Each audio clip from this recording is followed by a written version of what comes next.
1-1. He's trying to turn. He's going to foul there. So we'll just keep going to that final whistle. Can they just at least get a consolation goal? Back-to-back defeats without even finding the back of the net. Will only throw salt into the wounds for Thiago Motta's men.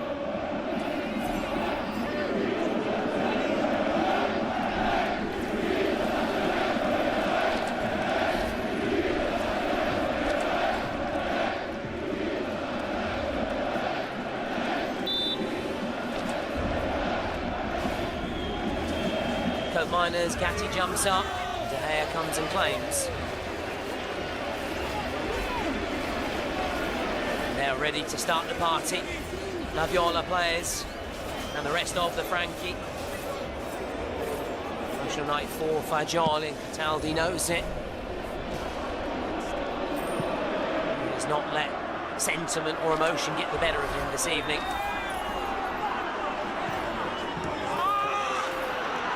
Mandragora. Zaniolo just taking it away and just run down the clock. No need for Fiorentina to run any sort of risk here. Even should they concede a goal, no bearing on the outcome. They're going to win this. They have won this and they've won it for some time. 2 bruising defeats in as many weeks for Juventus. Moise Kean and company topple the Bianconeri.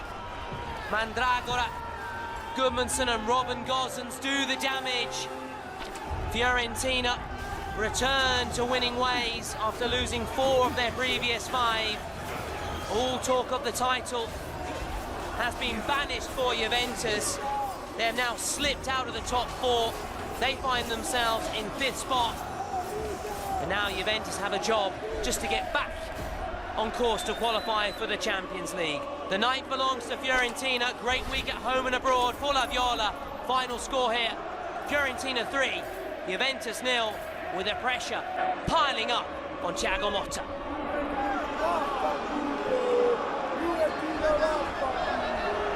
Wow, what a night for Fiorentina. All credit to them. We'll get to them in a second. But 7-0 combined loss now for Juventus over the last 2 games. Is this rock bottom for Thiago Motta? To me, this is even worse than that result at home against Atalanta. We've seen Atalanta do this sometimes to big teams. But this was supposed to be the response. A week after a historic embarrassment, you lose for the first time since the 1960s 4-0 at home. And this is how you follow that up. This is so worrying for me, Mike, because of what it looks like. What about the reactions after they conceded goals? Dressing room.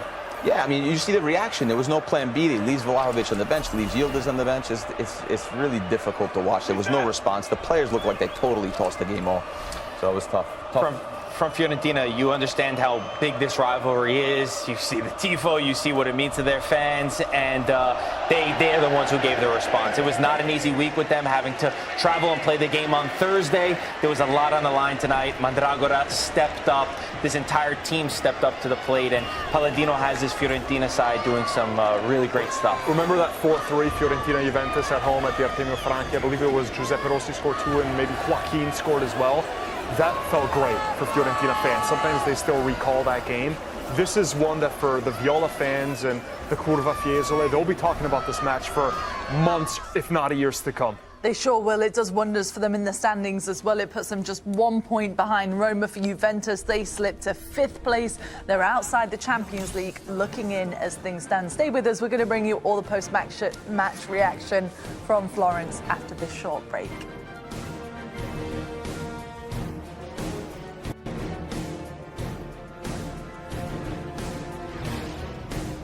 Matt, I have one strong reservation about you. I've heard that you're obsessed with actors and directors liking you. Me? Yeah. That could not be further from the truth.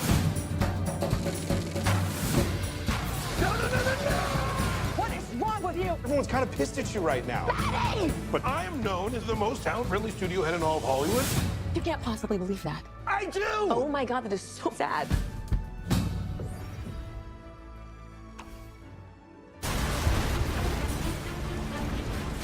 Why are we walking so slowly? It makes this scene feel more cinematic. I get that. It's just maybe not the best time to walk in slow motion. It's the only time to walk in slow motion.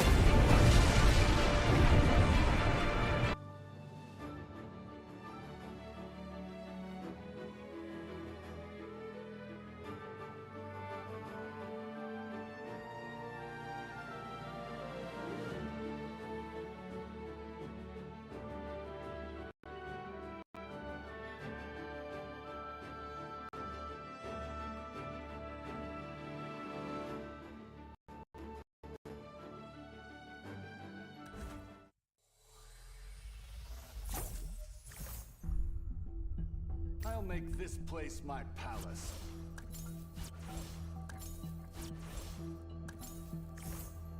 Let's make our debut in this land. You're a praiser. My fire is burning brighter.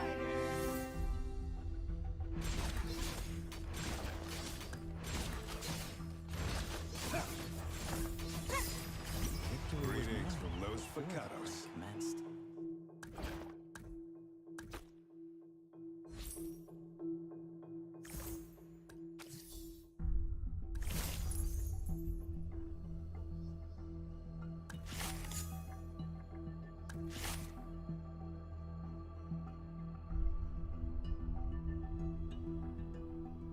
The wind intensifies.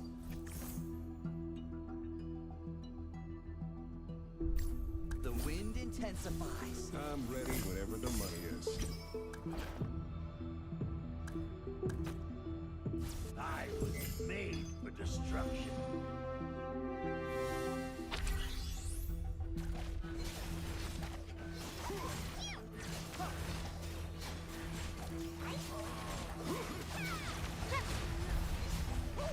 Victory was mine before the play commenced.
Sacred beast won't Greetings. Let's show them the power of the Zodiac.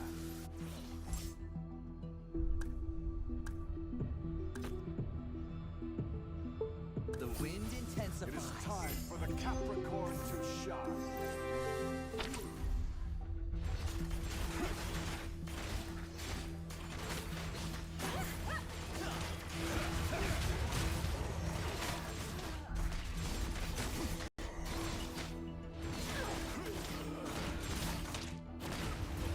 Victory was won before the fight commenced.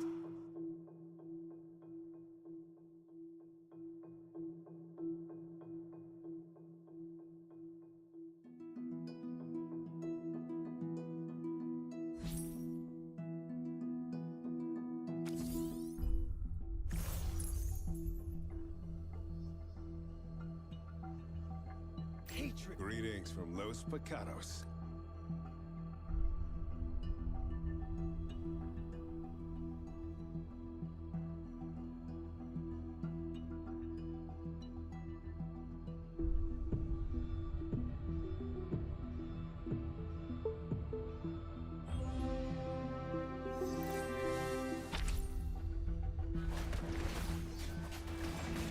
Gunung Lawu termasuk gunung yang dipercaya oleh masyarakat memiliki misteri yang belum terpecahkan. Gunung yang terletak di antara Kabupaten Karanganyar, Kabupaten Ngawi, dan Kabupaten Magetan ini kerap terjadi hal-hal mistis yang dialami oleh para pendaki. Salah satunya ialah yang dialami pendaki satu ini. Jadi si kakak ini dia teriak nih, "Awo, apa ada orang di bawah?" Gitu loh. Dijawab, ada. Jelas itu bang, semuanya mendengar dan menyaksikan. Lalu, ada apa di balik kisah pendakiannya tersebut? Dari sebelah kanan tuh bang, pojok sebelah kanan gue ingat banget tuh. Dari plang sebelah kanan, itu suaranya itu dari sebelah kanan, soalnya adanya di kuping gue sebelah kanan. Mas, itu suara perempuan tuh bang. Merene mas.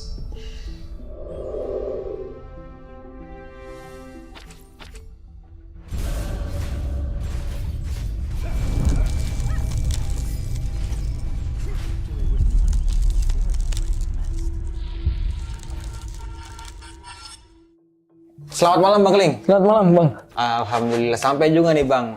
Melakukan pendakian ini yang agak ekstrim menurut gua nih. Melakukan pendakian Gunung Lawu di hari Lebaran ya. Iya Bang, betul. Waduh, kayak nggak punya keluarga dan banyak banget kejanggalan nih ya. Yang kita tahu bahwa saja hari raya gunung sepi. Iya betul. Banyak banget nih teror-teror yang dialami dan salah satunya adalah sosok yang mengikuti hampir sampai rumah. Yes, betul. Oke.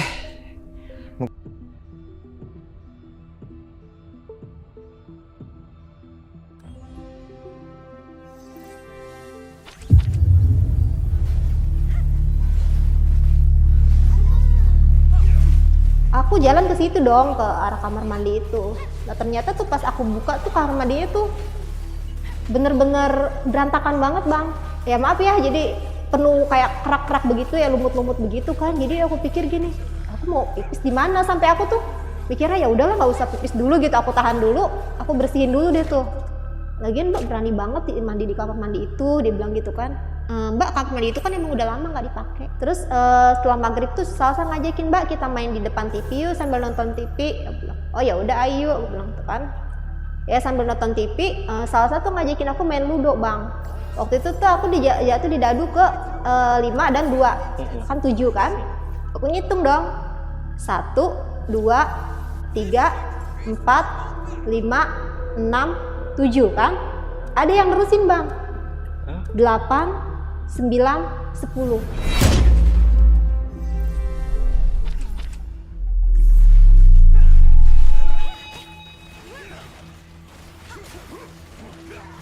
Guys, hari ini kita akan mendengarkan kisah dari narasumber yang dimana beliau ini adalah seorang asisten rumah tangga yang pada saat itu dia bekerja di sebuah komplek rumah dinas. Selama bekerja di situ, narasumber kita ini sering ditinggal sendiri karena majikannya itu sering tugas di luar kota. Nah, ketika ditinggal sendirian, beliau ini sering mendapatkan gangguan khususnya di kamar mandi di rumah tersebut. Nah, gimana cerita lengkapnya? Mari kita bahas di Saksi Misteri by Lentar Malam.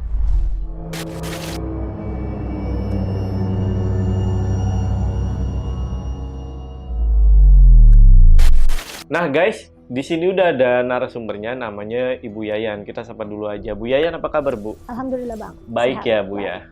Ibu Yayan ini pertama kalinya kah Ibu Yayan jadi asisten rumah tangga di rumah dinas? Iya, pertama kalinya. Pertama kalinya Ibu ya? Kali.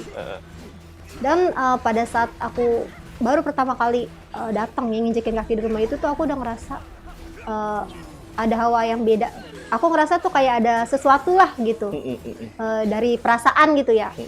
Karena emang rumahnya luas dan bangunan-bangunan lama juga gitu kan. Jadi aku ngerasa kok kayaknya ada sesuatu gitu. Iya. Oke. Dan ada gak kejadian pada saat kerja di rumah itu yang bikin trauma gitu Bu? Ada sih Bang. Itu tuh kejadian waktu aku selesai mandi. Aku nemuin penampakan ya di kamar mandi yang jujur aja itu bikin trauma berkepanjangan lah. Sampai aku tuh takut untuk masuk kamar mandi itu lagi. Oh gitu? Iya. Pada saat itu Bu Yayan tahan sampai berapa bulan? Karena kan biasanya kalau ada kejadian yang bikin trauma kan nggak bertahan lama ya. Bertahan berapa bulan atau berapa tahun di rumah itu Bu? Ya kalau aku kerja di rumah itu tuh sekitar 6 sampai 7 bulanan.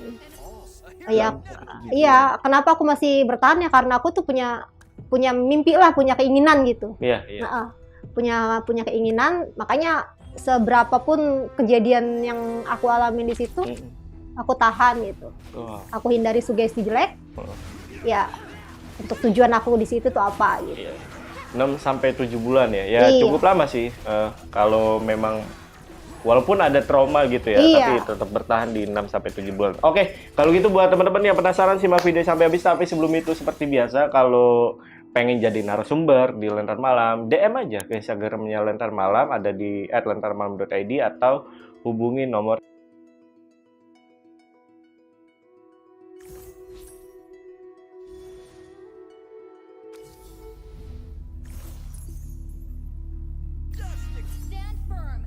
tak terusin dar sampai dapat satu kotak hancur. Tuh satu kotak hancur. Di situ aku ngelihat beneran ada petak kotak-kotak itu lantai sama ada bekas coretan warna merah. Aula ini emang kalau di berita itu adalah tempat yang emang pusat horornya dari sekolahku. Jadi khususnya nih sekolahku ini itu ada aturan nggak boleh ke area belakang gedung di atas jam 6 maghrib. Dan itu masih berlaku sampai detik ini, sampai hari ini. Yang paling epic adalah ketika Pak Subur nyapu mundur, si hantu tadi ngesot dengan cepat ngikutin arah Pak Subur nyapu sampai selesai. Sampai selesai. Bilang kayak gini, kamu pilih salah satu, kamu pilih kamu yang selamat, apa aku yang selamat? Ini. Setelah itu, ini ada kisah yang paling epic Mas, yang aku simpen di terakhir. Emang ini kejadiannya sebelum aku lulus. Ada alumni kakak kelasku itu pernah masuk ke situ, sampai tembus stasiun, keluar-keluar jadi orang gila.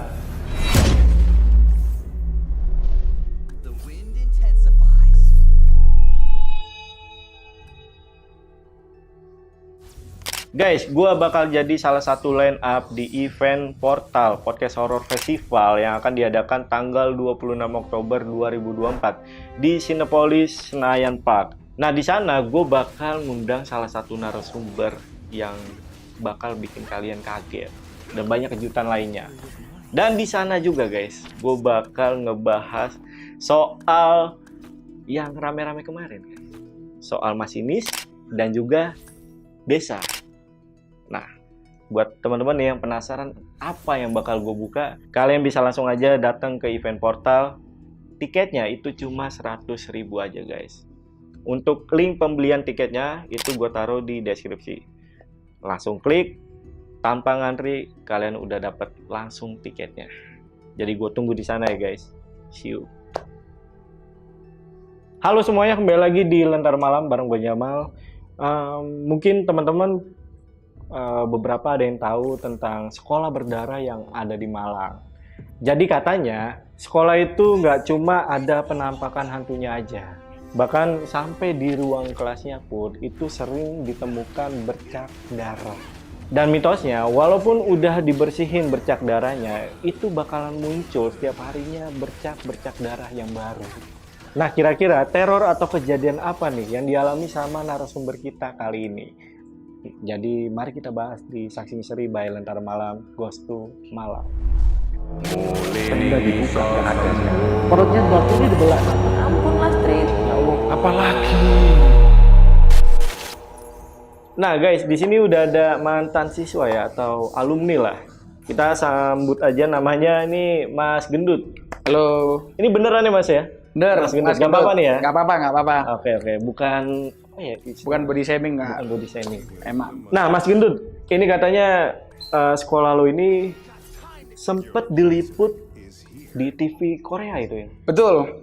Sampai berita nasional, bahkan berita internasional pernah beritain sekolahku ini. Serius nih? Serius. Sampai tahu ini berita masuk berita internasional, itu pas cari tahu tentang sekolahku ini.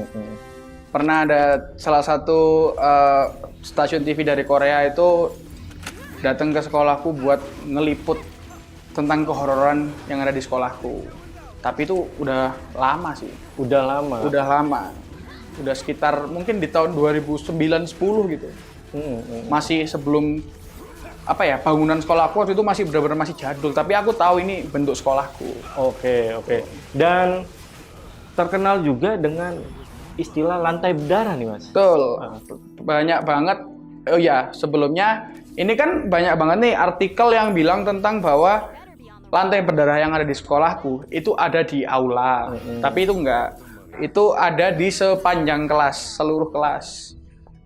Tapi kan legendanya kalau lantai berdarah itu diganti, darahnya kan akan muncul lagi. Akhirnya kebijakan dari sekolah adalah menumpuk lantai-lantai itu tadi, biar darahnya nggak kelihatan.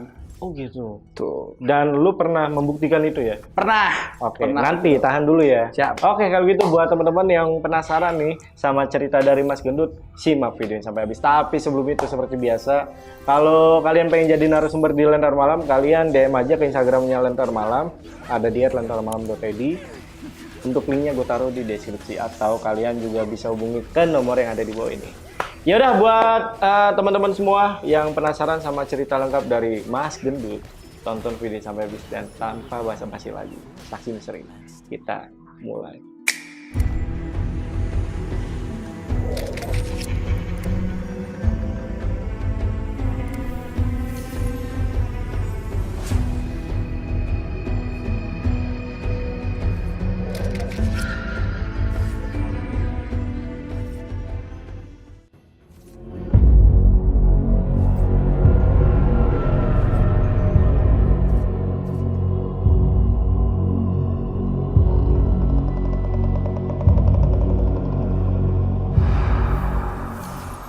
Jadi ini semua itu dimulai waktu aku pertama kali masuk SMA. Dulu itu sebelum masuk SMA itu aku tuh sekolah di madrasah, yang dimana ngajinya kuat. Itu tuh masih hafal semua lah. Terus waktu masuk SMA udah tahu. Jadi SMA aku ini adalah salah satu SMA yang emang terkenal dengan horornya. Jadi waktu masuk ke SMA itu emang SMA unggulan. Jadi rebutan banyak anak di Malang waktu itu. Waktu aku masuk, barusan ospek 2 hari. Itu langsung diajakin kakak tingkat buat nongkrong. Diajakin nongkrong. Kita nggak tanya horor-horor, nggak tanya kayak dulu waktu masuk SMA kayak bangga karena rebutan gitu kan. Waktu masuk itu kita nggak mikir tentang horor, kayak lupa gitu. Sampai suatu hari, 2 hari, 3 hari setelah ospek, itu diajakin nongkrong sama kakak tingkat buat ngerjain acara sekolah. Padahal masih kelas 10, masih kelas 1 waktu itu. Tapi udah diajakin ngerjain tugas acara sekolah di aula. Aula ini emang kalau di berita, itu adalah tempat yang emang pusat horornya dari sekolahku. Jadi sekolahku ini sekolah komplek gitu loh. Jadi 3 sekolah nyambung, disambungin sama aula. Jadi ini aula bersama buat 3 sekolah. Lalu sekolah di salah satu dari ketiga sekolah itu. Namanya gini, untuk sekolahku sebut aja namanya sekolahku. Sekolah satunya sebetulnya sekolah pinter. Oke. Sekolah satunya sekolah biasa aja. Berarti yang punya aku nggak pinter-pinter amat gitu, masa gitu kan ya. Jadi aku ini masuk di sekolahku, diajak ngerjain tugas acara sekolah. Nah, barusan pertama kali aku percaya horor itu waktu di kegiatan tugas sekolah itu. Jadi kita ngelembur sama kakak kelasku itu di aula ngerjain kayak sebuah banner kayak bendera gitu, kita ngecat sampai sekitar jam 2 malam. Itu suasananya tuh nggak horor Mas, biasa aja, normal. Jadi kayak cuman lampu kayak ngerjain di balai RW gitu loh, normal aja, normal aja. Sampai kita semua capek sekitar jam 2-an, kita tidur di aula itu. Diajakin sama kakaknya buat tidur di situ. Jadi kita sekitar 10 orang di situ. 10 orang, tapi tiba-tiba mungkin 4 itu keluar. Gak balik. Tersisa 6. Sama aku sama temenku yang kelas 1 ini berdua, sisanya kakak kelas semua kan, 4 orang ini. Kita masih di dalam. Sisa aku berdua, yang kelas 1, yang kakak kelas yang 4 ini keluar lagi. Tinggal aku berdua. Terus temenku yang sama aku ini tiba-tiba mukul-mukul, bilang, Cok, TNI Mas bilangnya. Aku nggak paham maksudnya apa. Dia ngajak keluar. Terus pas kita keluar, kita lihat 8 orang yang keluar tadi itu tidur di gazebo. Sedangkan aku sama temanku apes ditinggal di dalam aula berduaan. Apes kan? Tapi aku nggak tahu kenapa. Yang tahu cuma temanku. Terus waktu kita masuk ke gazebo, semua udah tidur. Ya udah nggak tahu mau ngapain nih, kok tidur juga kan. Pas bangun baru aku tanya, Mas, kenapa sih kok tadi sampean kalian semua keluar pas malam-malam itu? Kan tadi 2 rombongan yang keluar ya, yang pertama 4, yang kedua 4. Ternyata yang 4 pertama mereka ngedengar suara langkah tentara lagi baris, langkah kayak brak. Yang kedua juga, dan temenku yang 1 juga. Jadi mereka itu kayak tahu emang ada hantu, tapi nggak berani ngomong di tempat, jadi langsung keluar satu-satu. Itu masih kelas 1. Oh, makanya temennya itu bilang TNI. Kan apa sih TNI? Kan nggak paham kan aku, apa sih TNI? Ternyata adalah suara langkah tentara. Itu masih kegiatan 1. Besoknya setelah kegiatan TNI ini, ngelanjutin kerjaan yang tugas itu, ngelanjutin sampai malam hari juga. Tapi aku nggak mau nginep, aku mau pulang karena takutnya kejadian kemarin keulang. Lah, di sebelah aula itu ada kamar mandi, yang dimana kamar mandinya itu pintunya itu kayak pintu penjara. Bayangin kayak sebuah sel penjara gitu loh, kayak bener-bener sel. Kayak ini nggak mungkin dikerjakan tahun 2000-an, nggak mungkin. Itu bener-bener kayak apa sih, desainer arsitek macam mana yang masang pintu kamar mandi kayak gitu, nggak ada. Itu benar-benar kayak penjara gitu kan. Ya aku cuek aja, pipis aku Mas sama temanku yang tadi yang lihat TNI itu, yang denger TNI. Aku pipis. Nah, di dalam kamar mandi itu ada 2 toilet. Di toiletku itu ada kayak ventilasi besar gitu, gede. Pas aku pipis, aku ngelihat ada sosok yang ngintip gini. Matanya warna ungu. Ungu Mas. Kan hantu biasanya merah Mas. Hantu biasanya merah. Ini ungu, demi Allah aku masih ingat mukanya. Itu benar-benar muka yang kayak mukanya orang hitam banget, tapi matanya ungu. Kayak bukan sosok hantu, tapi lebih ke seseorang ngintip warna ungu. Kencingku belum selesai Mas. Keluar aku. Brak pintu. Teriak. Cuk setan gitu kan. Lari ke kakak kelasku. Oh nopo, kamu kenapa kok lari-lari? Kamu kenapa lari-lari? Mas, aku dilihatin sama, waktu itu aku bilangnya dilihatin orang Mas, gitu guys. Sumpah, itu pertama aku bilang. Setelah itu dia baru ngasih tahu kalau katanya emang kalau di aula ini di atas jam 10 itu jangan ke kamar mandi itu pakai kamar mandi ruang guru. Nggak boleh kamar mandi itu. Aku nggak tahu kan, sama temanku ya nyoba apa pipis aja kan, namanya kebelet kan.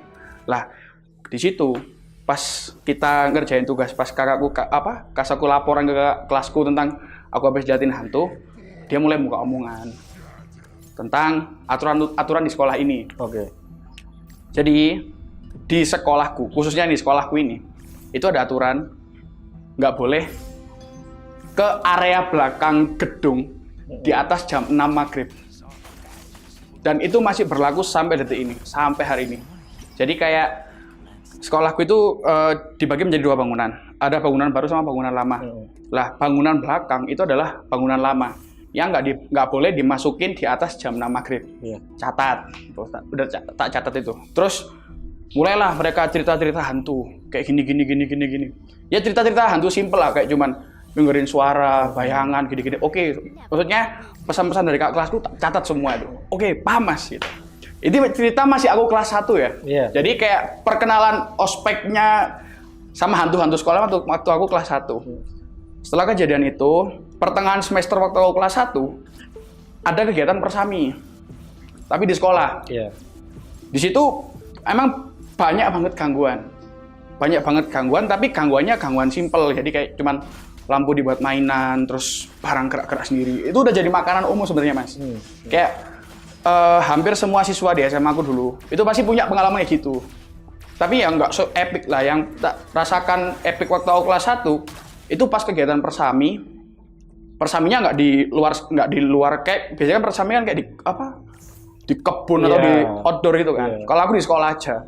Nah, pas persami itu para siswa itu tidurnya di aula. Ditidurkan di aula semua. Karena aku udah pernah nih. Waduh gitu tuh pertama. Tapi positive thinking, Mas. Wes lah, nggak mungkin ada apa-apa karena kita rame-rame. Betul. Rame-rame. Kalau kegiatan persami itu pasti ada kegiatan jurit malam. Jurit malam diajak muter sekolah. Wah, brengsek kan. Sekolah angker kali kok ditantang gitu kan. Tapi kegiatan tetap jalan. Nah, waktu itu ini ceritanya sama. Jadi ketika kita tidur ya, tiba-tiba satu persatu peserta disuruh pindah tidur semua. Dibangunin, suruh pindah, bangunin, suruh pindah. Suruh pindah semua. Awalnya kita mikirnya, dari awal aku udah mikir, pasti gangguan nih. Pasti human error nih pasti gitu. Terus pas kita pindah, terus aku dapat jadwal jurit malam.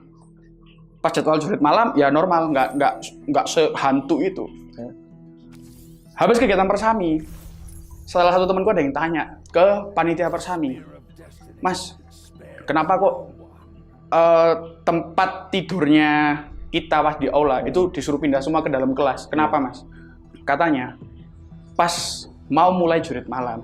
Jadi kan ketika mau mulai jurit malam itu para panitia kan pasti kan nge-clear area dulu kan. Bikin jalur, bikin apa gitu. Pas mau mulai manggil kelompok pertama, itu pas mereka masuk ke aula buka pintu. Panitia ngelihat ada sosok cewek itu lari lompat-lompat di atas semua siswa.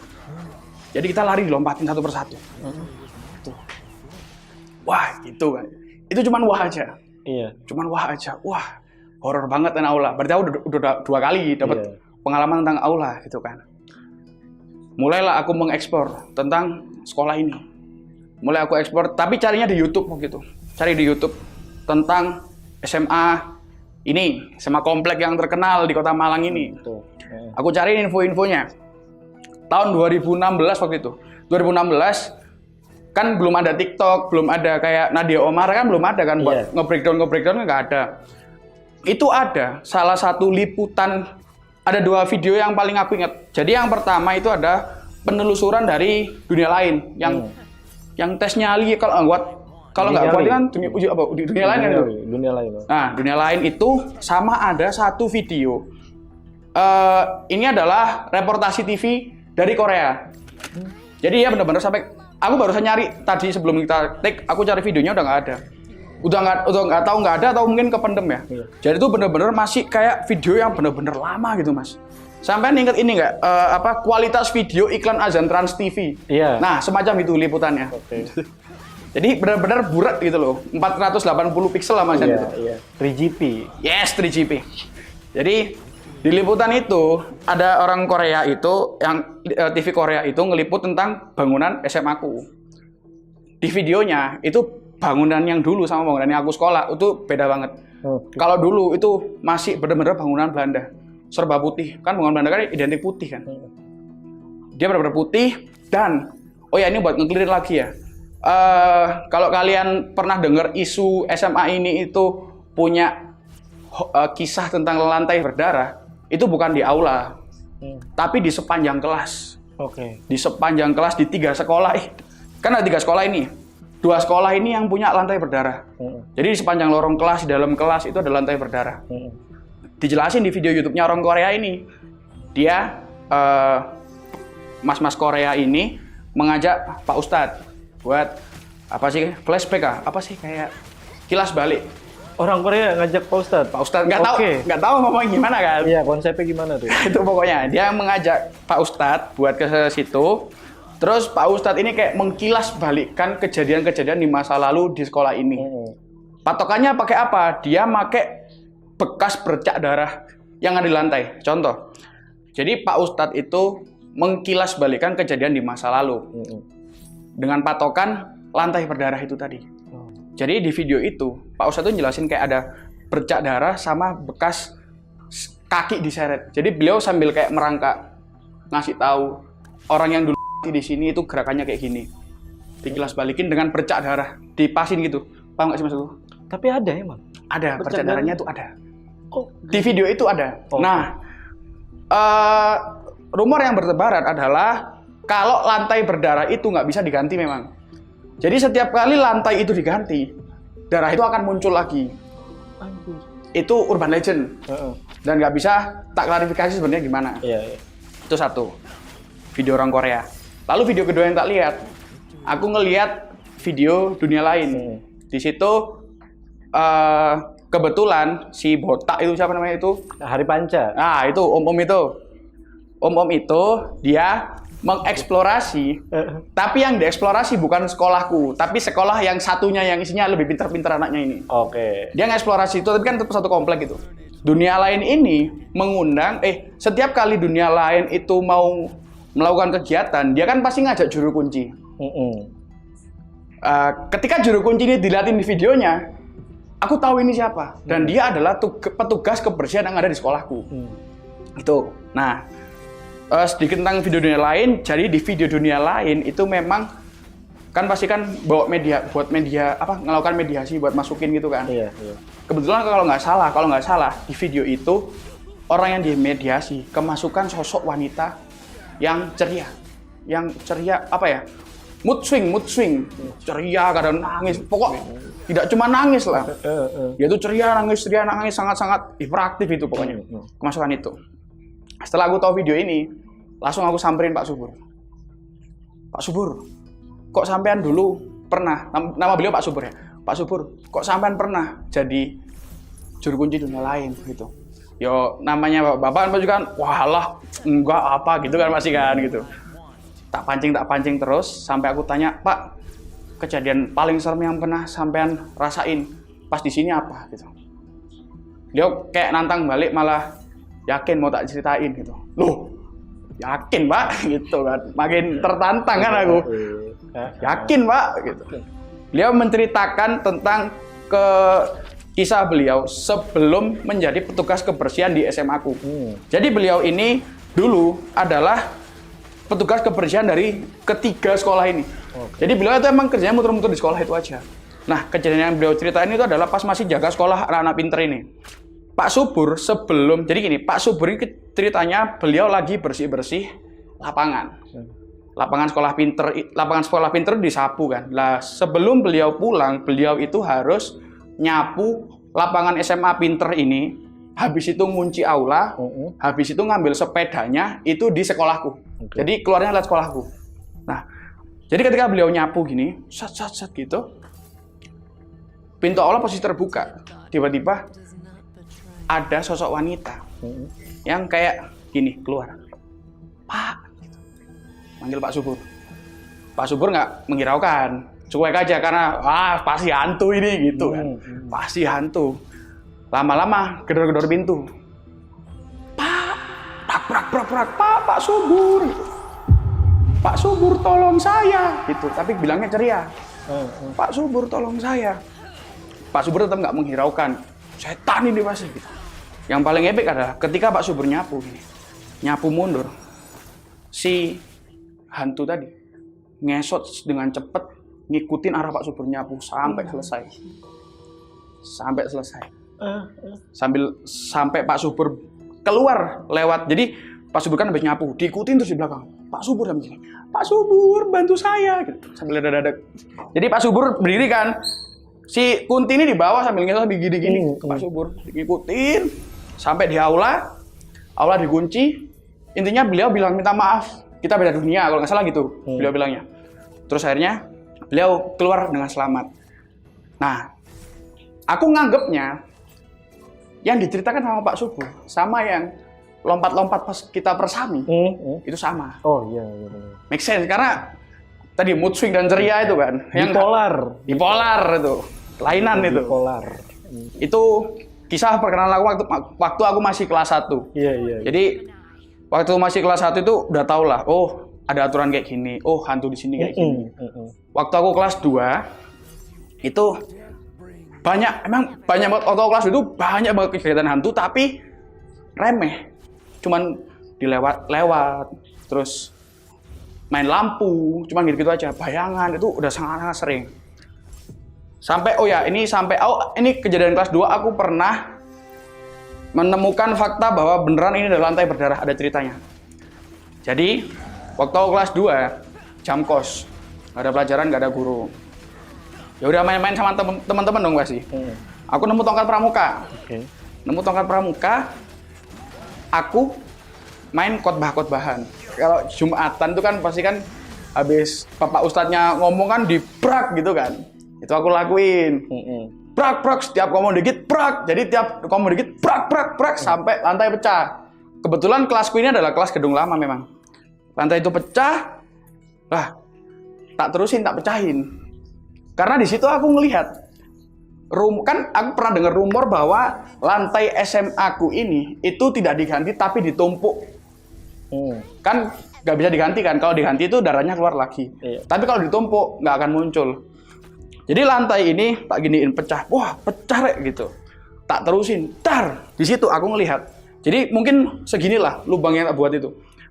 Di situ aku ngelihat kalau lantai lama itu kan motifnya kecil-kecil, ya kan kayak motif. Sedangkan kalau lantai keramik sekarang itu motifnya kan gede-gede. Nah di lantai yang kecil ini aku ngelihat ada lantai berwarna kuning. Tak terusin, dar, sampai dapat satu kotak hancur. Tuh satu kotak hancur. Di situ aku ngelihat beneran ada petak kotak-kotak itu lantai sama ada bekas coretan warna merah. Jadi kayak membuktikan bahwa oh bener memang kalau memang lantainya itu nggak diganti, tapi cuma ditumpuk. Tuh, itu cuma waktu aku kelas 2. Kelas Fakta 2. Tuh ya. Fakta ini, percaya itu aku. Oh bener ternyata omongan orang-orang.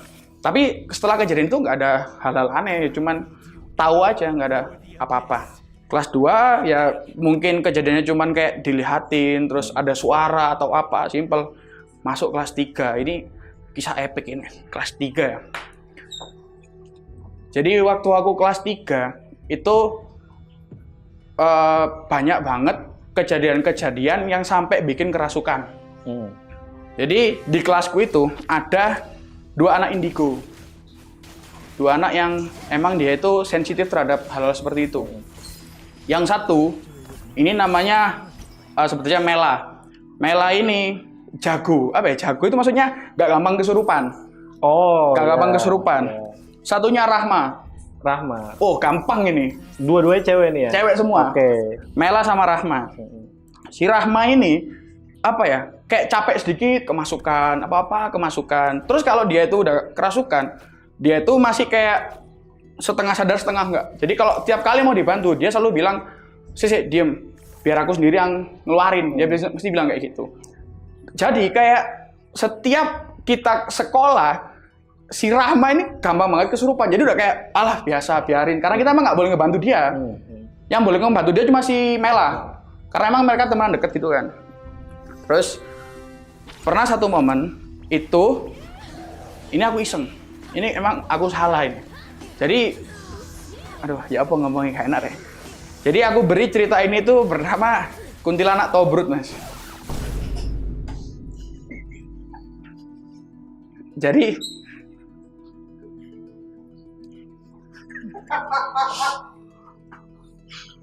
Wah, gokil sih lu, Mas. Serius, Mas? Wah, Mas, lu gokil sih lu. Gak tau lagi dah gue, udah selalu dah cerita-cerita dari lu. Ini serius, Mas. Gue duduk di bawahnya gimana deh? Jadi, Oke. Aku dapat kelas itu, kelasnya deketan sama kelas yang lantainya tak pecahin. Waktu itu di bangunan lama juga. Kelasnya ini bertepatan berseberangan sama perpustakaan. Lah kalau kalian mampir ke sekolahku, nggak mungkin sih tapi kayak tahu bentuk sekolahku. Iya sih, nggak mungkin kan? Iya, kalau mereka ke sekolahanku, kalau ke perpustakaan itu benar-benar kelihatan kayak bangunan Belanda lama yang masih pilar-pilar. Oke. Terus semua serba kayu dan ada piala-piala lawas. Piala-piala gitu banyak banget dan ada satu piano tua. Kelasku kebetulan ada di depan perpustakaan itu. Nah, tahun 2018 itu ketika udah kelas 3 itu di YouTube lagi rame kontennya Coki sama Muslim yang fix serem. Oh iya. Tahu kan? Tahu. Di konten itu si Coki ini mancing-mancing hantu kan, mencoba berinteraksi sama si temennya kan dia dibilang kayak gini.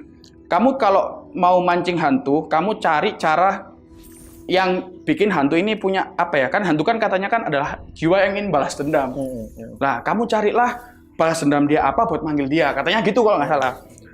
Kalau di videonya Coki adalah kebetulan dia bertemu dengan pocong yang lagi ulang tahun. Kalau nggak salah itu. Serius, Mas. Jadi harus nonton juga. Ada di Fix Serem. Jadi Coki itu nyiapin lilin buat pocong. Sampai pocongnya keluar. Ini kontennya kayak gitu. Oh, karena ulang tahun. Karena ulang tahun. Oh iya. Coki mancingnya kayak gitu. Pakai kue juga. Pakai kue, pakai lilin. Pakai lilin. Waktu itu. Tak tiru sama aku. Tapi aku tanpa sumber. Jadi aku cuma ngetes saja dengan cara kayak gini. Sama temenku yang pertama kali yang sama aku yang TNI tadi tuh. Karena emang kita kan suka bercanda tentang hal kayak gitu kan. Namanya aja nggak apa-apa namanya. Reza. Kalau ini nggak perlu disensor. Iya. Reza ini, temanku ini. Aku sama Reza ini, dia bikin video. Dut, nggak kontennya Coki Muslim. Lapo, manggil hantu gitu kan. Wes Mas, tanpa ide akhirnya aku nyoba bikin kata-kata yang emang menurutku ngawur. Jadi yang aku tahu kan emang di situ banyak wanita yang ditelantarkan. Maksudnya kayak apa ya, tempat kayak gitu-gitu kan dulu ceritanya kan katanya. Coba Dut, seneng no hantu bikin seneng hantunya. Waduh ya apa ya? Gini wes. Aku gini-gini Mas. Wah, gini-gini. Wah anjing sih. Wah anjing. Wah. Sumpah gini. Wah anjing sih lu. Jadi aku kayak gini. Untuk semua hantu yang ada di sini, tolong kalian beristirahat dengan tenang. Aku gini. Sumpah. Jadi tolong kalian beristirahat dengan tenang. Gini-gini tuh. Ya pokoknya semua gerakan Mas. Atas bawah itu. Gini. Atas bawah. Bukan kucing gak kuat.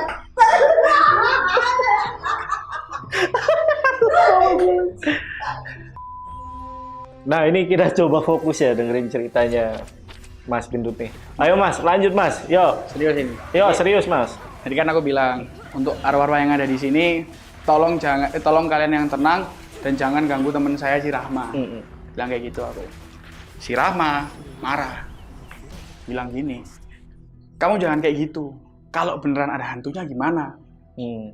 Ya aku dengan pedenya bilang, Coki kayak gitu gak apa-apa kok. Bilang kayak gitu aku, pede gitu. Intinya kita sempat apa ya, berdebat gitu loh. Dibilang kayak aku, kamu jangan kayak gitu, gak menghargai atau apa-apa. Yosa sepurane, maaf aku pengen gitu. Habis kejadian itu, tak kira semua itu nggak apa-apa Mas. Tak tinggal main basket sama aku, sama Reza main basket aku. Main basket, setengah jam main basket, tiba-tiba waktu aku buka HP, miss call dari teman-teman tuh banyak banget. Nyuruh aku ke kelas, suruh tanggung jawab. Lapo aku ngapain gitu kan. Aku nyamper ke kelas, ngelihat ternyata si Rahma udah nangis-nangis. suruh tanggung jawab apa gitu. Gak tahu kan aku. Terus katanya si Rahma itu sempet tidur pas aku main basket. Si Rahma itu tidur dan dia mimpi kejadian yang sama kayak yang tak lakuin barusan. Jadi dia kayak flashback kejadianku tadi aku gini-gini, tapi sosoknya ada. Kepencet. Nikmatin mas, malah mas. Serius. Jadi ketika aku gini-gini buat seluruh anu di sini, dia malah makan standby sambil tertawa. Aneh. Gimana tuh peragain tuh? Kayak gitu.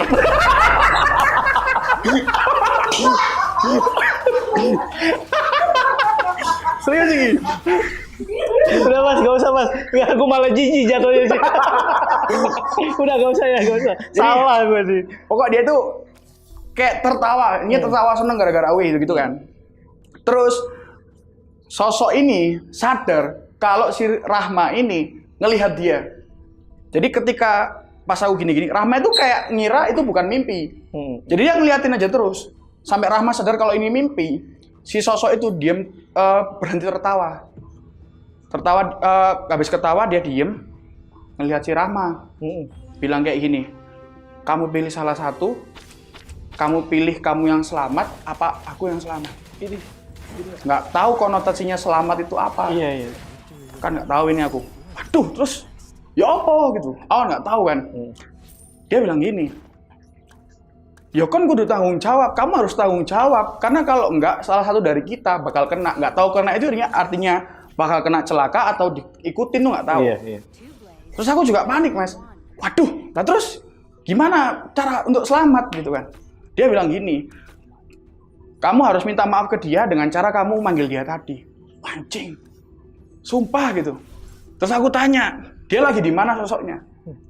Nggak tahu, pokoknya dia bertempat di sepanjang perpustakaan ini. Aduh, sepanjang perpustakaan ini sampean tahu saya ngapain? Dari ujung perpustakaan ke ujung perpustakaan, saya gini. Untuk semua arwah yang ada di sini, saya meminta maaf. Serius, real. Rahma kalau nonton, kalau komen pasti ya sama reaksinya pasti ketawa. Diliatin lagi ya? Diliatin itu masalahnya yang paling apes adalah itu adalah jam istirahat kedua mas.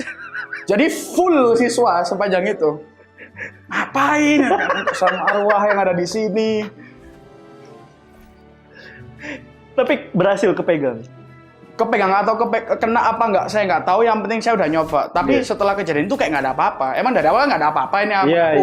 Terus nyoba kayak gini-gini, entah aku dijahilin atau emang itu ada gitu kan. Tapi untungnya nggak ada kejadian apa-apa setelah kejadian itu. Tapi real, lu begini-gini lu real ya? Real itu, real. Untuk anak-anak kelas 12 semua yang nonton masing-masing.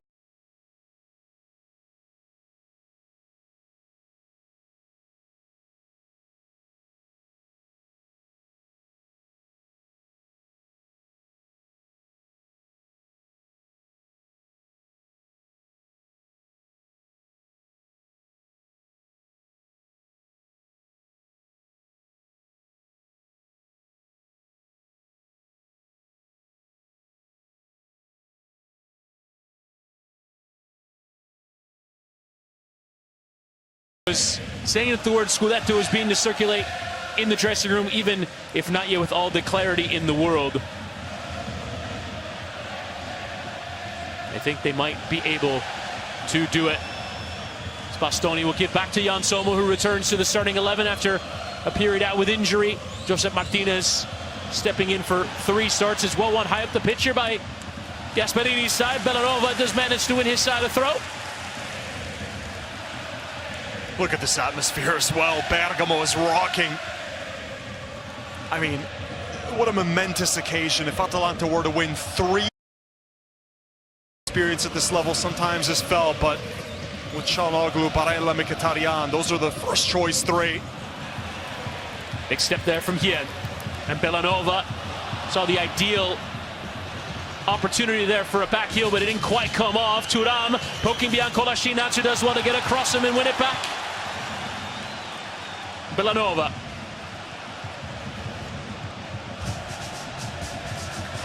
And Pasalic sending it wide for Davide Zappacosta. was talking in the build-up to this one. He's played Inter 11 times as a pro, never beaten them, never scored a goal, never assisted a goal. This has been very much the bogey club for this Atalanta team, even in this period of prosperity. It's bumping all over Barella. Frustrated there that no free kick was forthcoming from the referee Massa.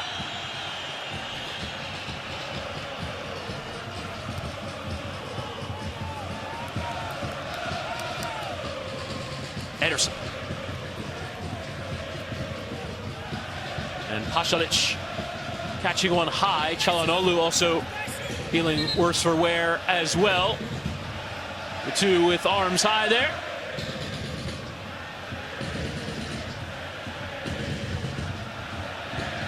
There's that challenge from behind from Ademola Lookman that the referee thought there was nothing in.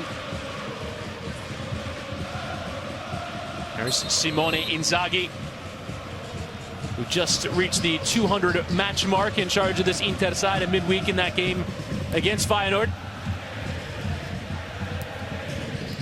It's built from strength to strength. Last year winning the Scudetto and trying to do it for a second straight year as Lookman couldn't squeeze it through to Retegui. Retegui, who scored goal number 22 on the season there as the president of Serie A, Ezio Simonelli.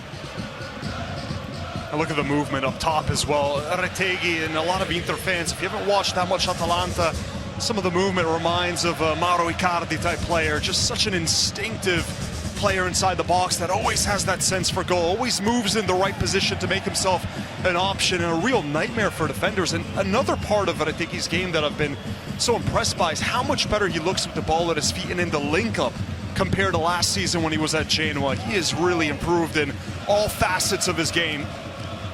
And the statistics and the eye test, it all backs it up. Only Mo Salah of Liverpool has more league goals this season than Retegui's 22 in Europe's top 5. As Barella has made a run in behind. Flag will stay down for the moment. Barella will give here to Marcus Thuram, who cuts inside. Lautaro Martinez and went all the way into the back of the net, and then the flag eventually came. What a ball from the back as well to set it up. Anytime you want to start bringing those defenders high, watch out for the long ball, especially of Alessandro Bastoni and his left foot. He will pick out an absolute beauty. One of the most unique center backs in world football is Bastoni, that hybrid role, especially when Di Marco's flanking him. And Di Marco cuts inside, allowing Bastoni to make that overlapping run.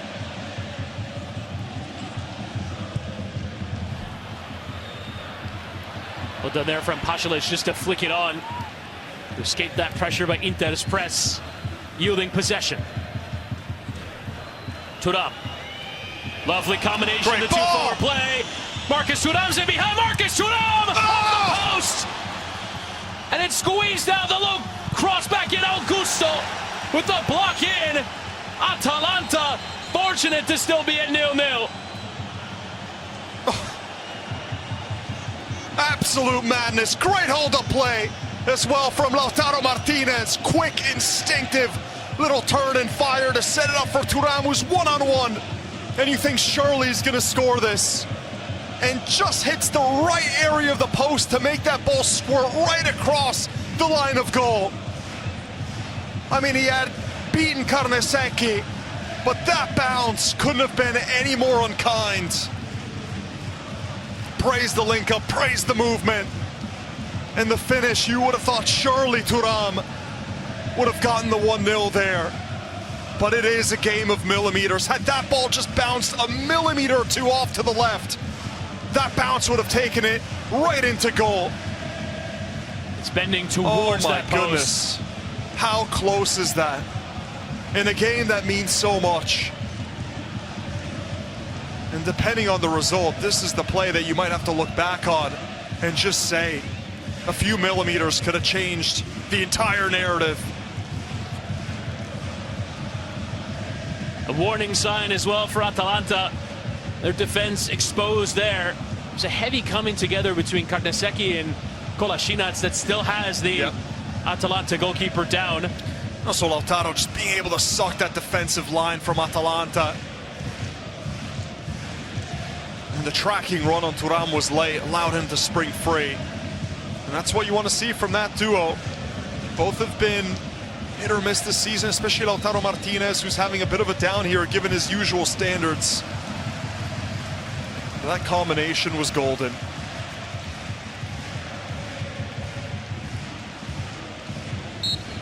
Heavy clash there with the Atalanta defender.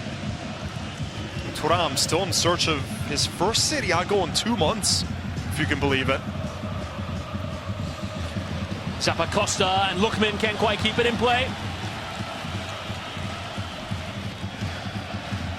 Ademola Lookman, who poignantly exchanged a hug with Gianpiero Gasperini when he came off last week against Juve. Gasperini was looking for a smile from his player, and after everything that happened following their Champions League exit against Club Brugge, all appearing to be good again between manager and striker, as Bastoni will whip in. That's a dangerous ball that'll come all the way through, but Thuram unable to get there.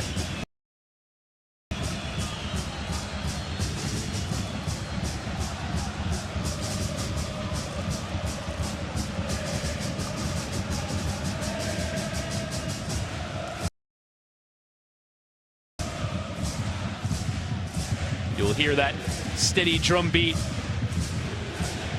throughout the game.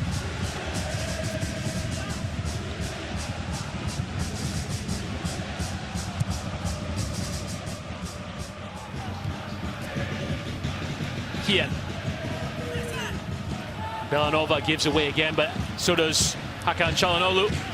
Atalanta, it's to really find a rhythm with the ball. And also it's that pressure from Inter deep in Atalanta's half. They love to build up possession with the ball on the ground, Atalanta. But right now, look at the first touches. They're trying to force these negative touches, going back to the goalkeeper. Even better, a giveaway. Lautaro flicking into Barella, edge of the penalty area. Mkhitaryan. His openings are there for the Nerazzurri. Carlos Augusto. And this is all due to the high press from Inter. Organized, effective, and winning the ball back deep in the opponent's half. That's a good job.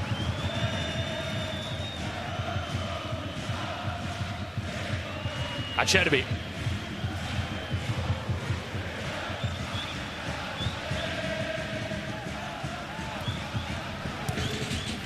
Carlos Augusto taken out there by Bellanova. Will be a free kick.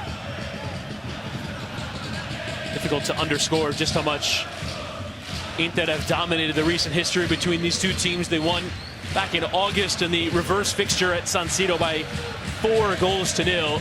Inter have won 5 straight by a combined score of 16-5. As again, Thuram is wrestling with Yen in the penalty area. Thuram and Marcus Thuram with a block in from the Swedish defender.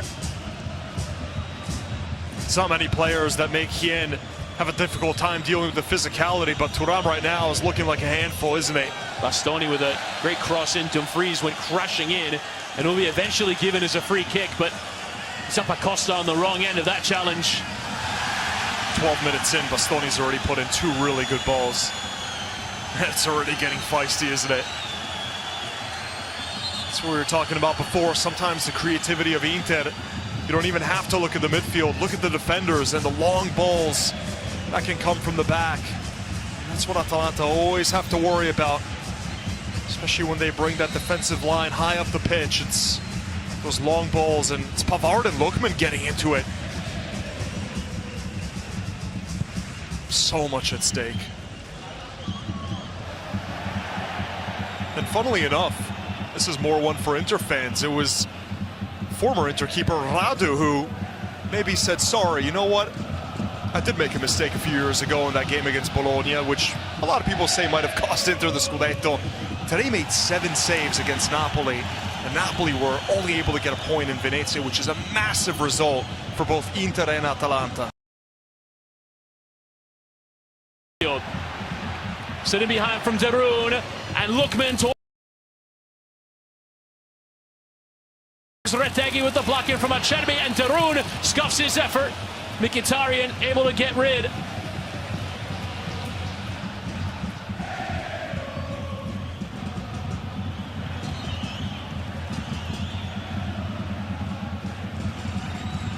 will be Inter to have possession from the drop ball. There's the president of Atalanta. Col possesso Inter. Retegui with the block. 门前扫，跟进德罗。 From the drop ball. Tifosi e squadra. Percassi's found a fine line of turning it into a business, being profitable while also having success and punching above your weight. It's amazing the journey that Percassi and Atalanta have been on together, with Gasperini at the helm since 2016. It's not often you see in Europe managers who are at the same club for that long, but it's brought consistency, continuity for that long. But it's brought consistency, continuity, and a very clear identity. Carlos Augusto, Thuram, and arriving is Nicolo Barella, who'll give to Dumfries. Dumfries' low cross as well dealt with there by Carnesecchi at his near post. Lautaro wanted it. Didn't want that ball going across the ball. He wanted it just played short. And he did have a bit of room, Lautaro. He found that bit of pocket of space in between those Atalanta center backs.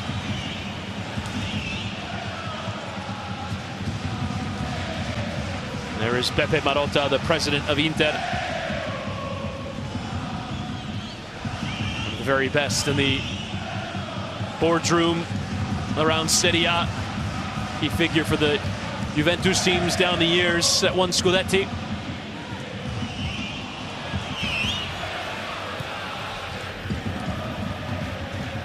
Acerbi. Pavard. Remarkably, Atalanta have yet to win in this ground in 2025. They've played 5 games. They've drawn 4 of them and lost 1. They've been better away from home than here at their home stadium.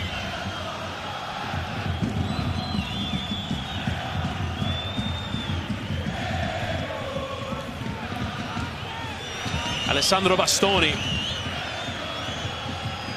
Lautaro.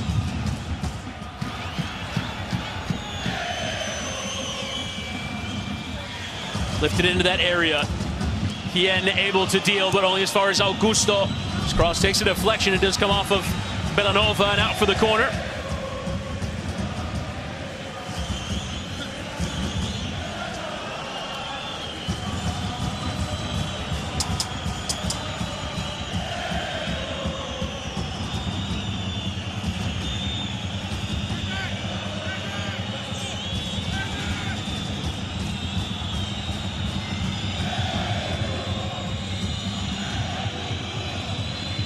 Çalhanoğlu to deliver. Inter looking for another chance of the quality, the one they generated for Thuram. Swung into that near post, header away from Berat Cimciti. Albania international. Stalwart in that back 3.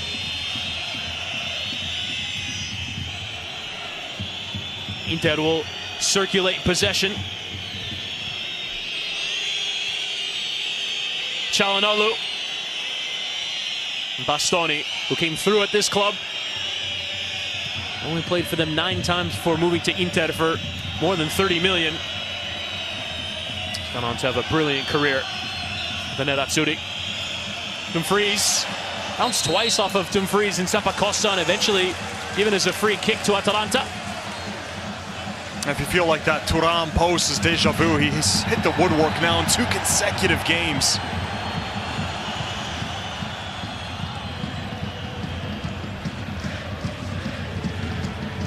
Çalhanoğlu.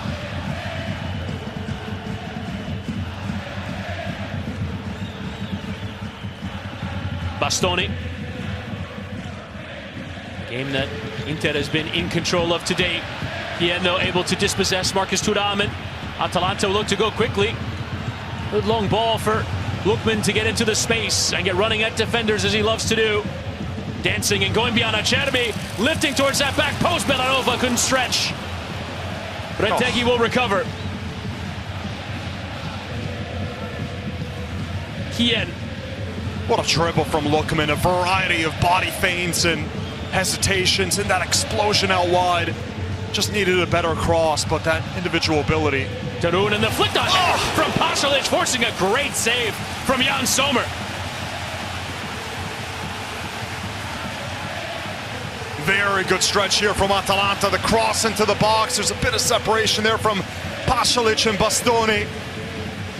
Deliveries, a lot of pace on that ball. All it needs is the redirection from Pasalic, and it forces a good save. That was going to tuck itself right under the crossbar.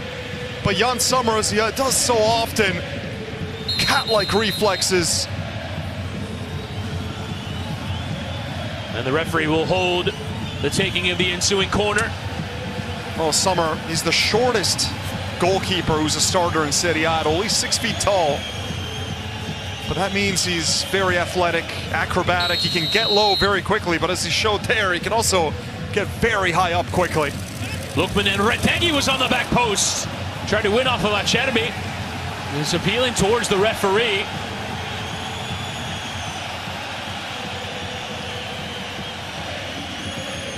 Another look at that ball in from Deron. It's just gonna dip right below the crossbar. Sommer had to act fast. Missed him for a month, but have to say Martinez filled in valiantly. The number 2 that Inter signed from Genoa.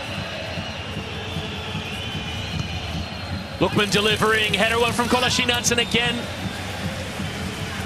well struck header. This time it goes over.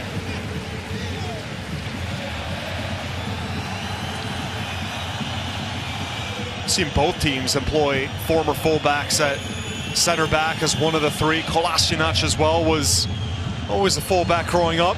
Never really worked for him at Arsenal, but he had a lot of success in Liga. Nova carrying to safety, but Mkhitaryan with too strong of a challenge in there. Will be a free kick.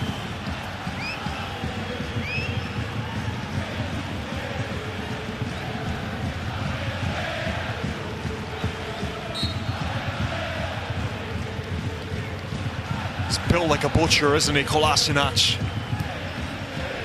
Feels like he's beefed up even more now with this center back gig.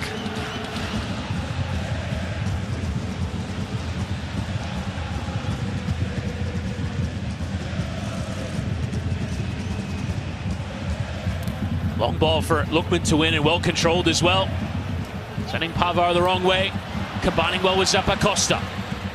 Lookman pulled down from behind there by Benjamin Pavard.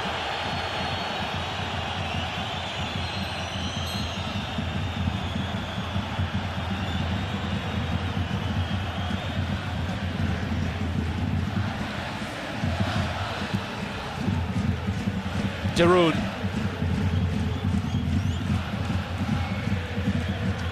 Ederson taking the strike on it. He fizzed it. Caught it sweetly, but always going wide.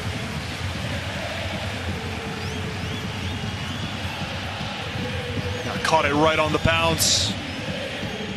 Just needed better precision, but kept it low. Loads of power, and he's been known to score from distance. Ederson, another one of those brilliant signings, brought him over from Salernitana, and in hindsight, not a lot of money at all. Cheaply given away there by Lautaro Martinez, and Atalanta enjoying their period of prosperity in the game, but they have to make it tell. Zappacosta.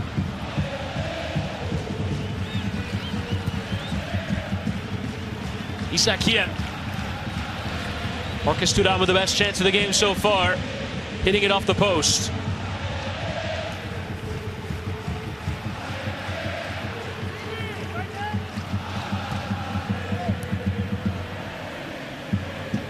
Lookman.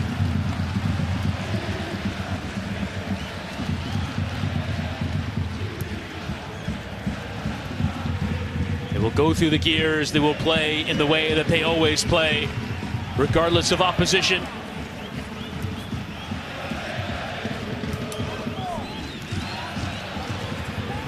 Every movement well coordinated, corresponding off each other. It's loose though from Bellanova. He's given it away a few times, the former Inter player. Too much in there from Pasalic.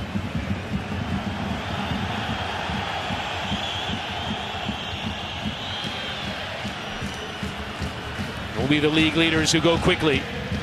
Lautaro. Lovely switch of play out for Denzel Dumfries, who will turn and play back.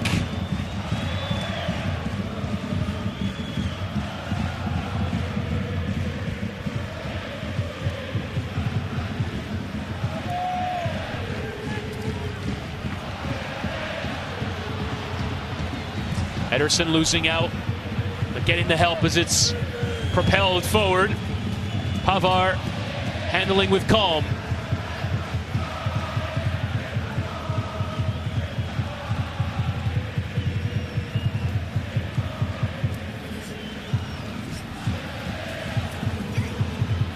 Retegui. Well kept there from Ederson. And Darun looking a lot for Lookman in the early stages. Atalanta. Lookman getting beyond Dumfries, but referee says no. Played into that space, but recovered well by Kolasinac. Into Zappacosta. Ederson drifting beyond two. Trying to cut it inside, but well played there by Nicolo Barella. But he gave it away. Running himself into trouble. Kolasinac. He's involved in the goal last week. Zappacosta tries the cross and it comes off him last. And out for the goal kick. This game's being played at such a high rhythm. Constant pressing. The second either of these two teams loses possession, just swarming pressure to make sure that that next ball is going to be difficult to pull off or dribble. That's exactly what we expected.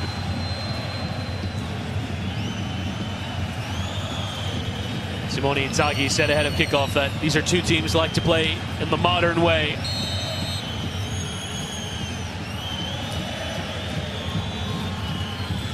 Acerbi bemused.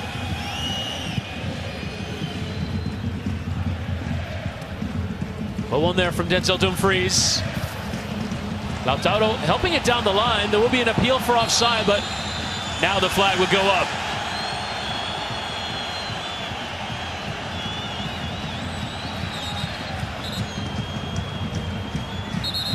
Didn't feel like one that needed to carry on, considering how far offside he was.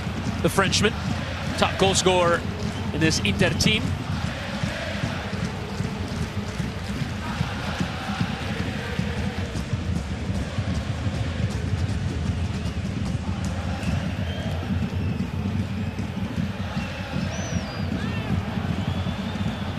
Retegui.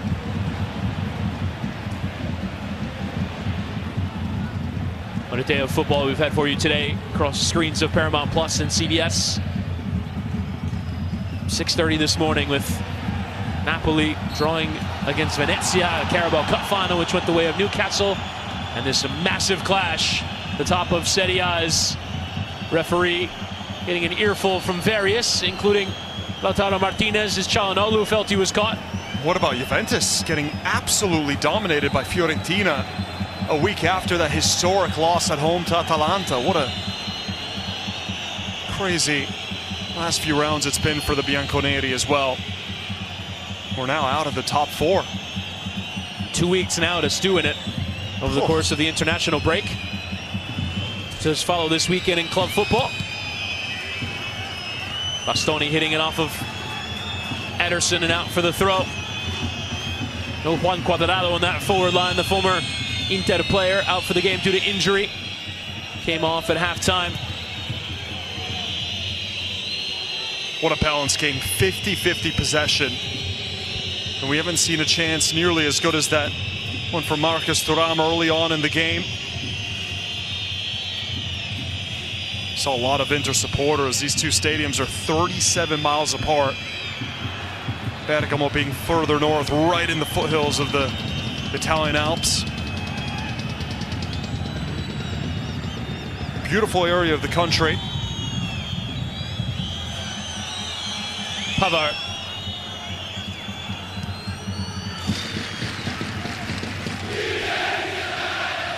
Bastoni into that penalty area. Awkward there off of Kolasinac, but it will be a straightforward catch there for Carnesecchi, but he couldn't keep it in play.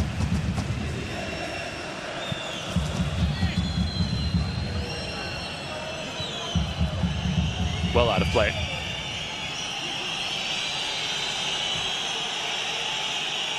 Atalanta goalkeeper was locked in with a significant battle for that first position with Juan Musso now at Atletico Madrid. Agnaseki winning out. In from Çalhanoğlu, well won at the near post there by Ederson. Mkhitaryan. Çalhanoğlu with a strong header in towards that penalty area, but Atalanta dealing with it. Have been fantastic of late. La Lea defensively kept 5 straight clean sheets, have only kept 6 straight once in their entire Serie A history. Back in the 1980s. Bastoni.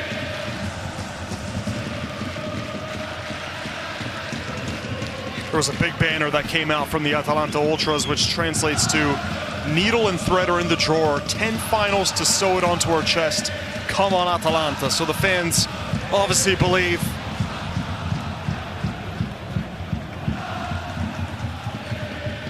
Imagine what winning the Europa League and beating a team that hadn't lost all season, Bayer Leverkusen, will do for the belief that the fans and the players have in this wonderful story.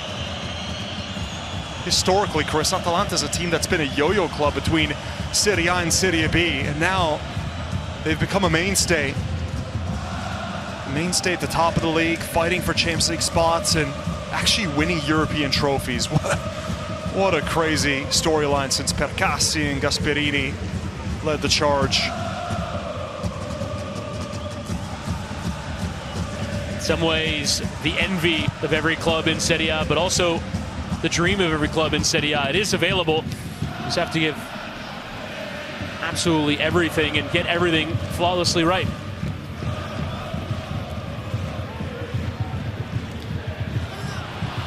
Lautaro Martinez with the fortunate bounce. Barella.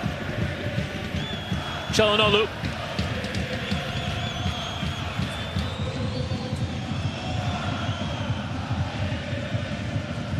Bastoni in towards Barella in that penalty area.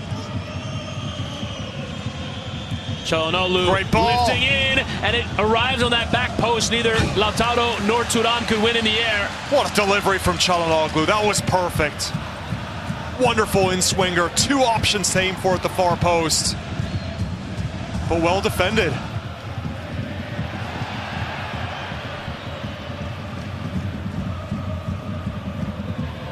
Retegui getting to that second ball, but swept back by Carlos Augusto. And so far it's looking more like the Champions League version of Inter's defense. The one that's conceded 2 goals in 10 matches. Percassi said as much before the game, the Atalanta owner. Said that this will feel like a Champions League game, that he rates Inter as one of the 3 or 4 best teams in the world. Artem Darun saying the same thing ahead of kickoff. A lot of respect for this Inter team, who are into another Champions League quarterfinal. The odds makers have gotten it completely wrong, by the way. They have Inter as the 6th likeliest to win the Champions League. That is disrespectful towards Inter. Tough road. Have to play Bayern in the next stage, and potentially Barcelona in the stage after that.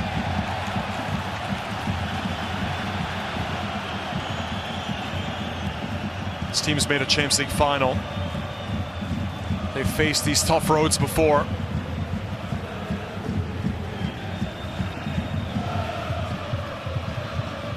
Should be a great tie over 2 legs with Bayern after the international break.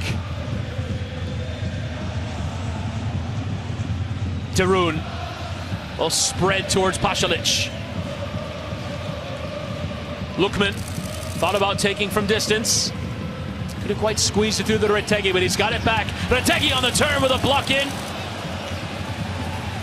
Swept away. The referee now is getting an earful there from Çalhanoğlu.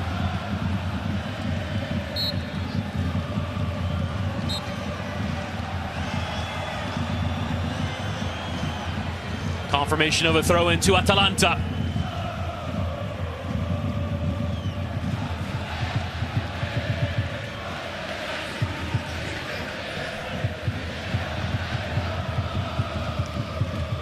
Retegui.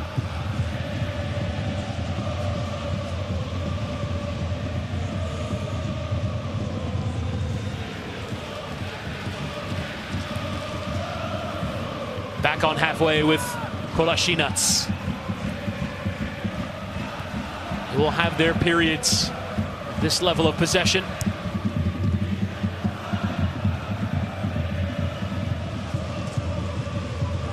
Joint top scorers in Serie A with Inter. These are the two best goal-scoring teams. Each hit for 63 through 28 games. Atalanta, though, have struggled of late.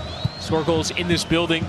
They got a couple of poor nil-all draws with Cagliari and with Venezia's. Carneseki's overhit that one. Results that could have put a real dent in their hopes to win the Scudetto, but the victory today, joint top of the league. What a race it would be to the finish line with 9 games to go after tonight. 3 teams tied, but Inter will have their say.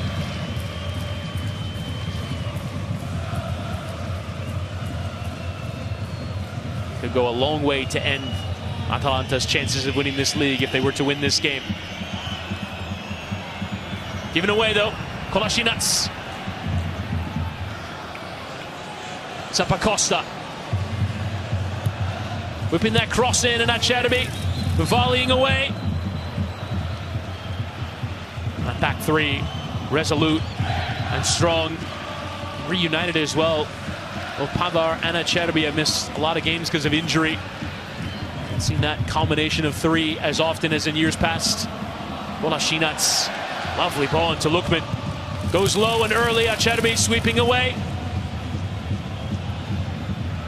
Rock solid in the middle of that back 3 as Bellanova with a bit of a bump in there on Mkhitaryan. And just this frenetic pace has also led to a lot of these little fouls, right? That's a tactical foul to stop Inter from breaking out on the counter, as Atalanta's defense was very high up the field. But both teams just showing great intensity. The question is, who can keep it up for a full 90 minutes? Normally you see your team fighting this hard, fatiguing around midway through that second half, Chris. Not had quite the exertion, though, of the other teams that have played in the Champions League. Over these last 2 weeks, you see a lot of clubs struggling. The amount of football they have to play. Inzaghi rotates the team, and realistically wasn't that big of a challenge against Feyenoord, but it's given away, and now Lookman getting running in the area. Lookman and Pasalic, who will turn and play it out wide for Bellanova. Plenty of options on the back stick. Lofted in. Acerbi. Zappacosta. All 5 Inter defenders in their own box are so quick at retreating into that low block. And also look at the space in between the midfield and Inter lines. It's so difficult for Atalanta to really build up and play those 1-2s like they like to in and around the box. That's why you've seen either crosses into the box or shots from long distance. Very organized defense. Thuram trying to get the beating there of Kolasinac, and the referee says no as Thuram goes down. Remaining down on the halfway line, Atalanta under no obligation to stop, but Ederson does. Well, it looks like Thuram took that big calcified elbow of Kolasinac right in the ribcage.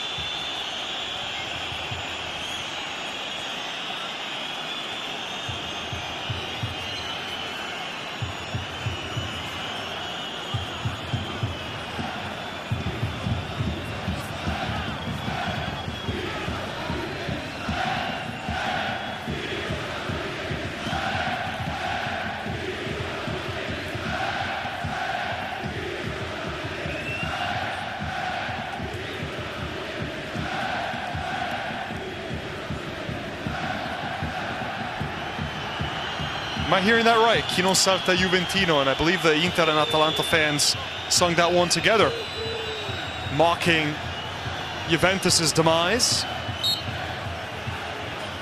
That's one of the few things that these clubs will agree on, and that blue and black make beautiful stripes. It does seem to be the thing that unites 19 of the clubs in Serie A.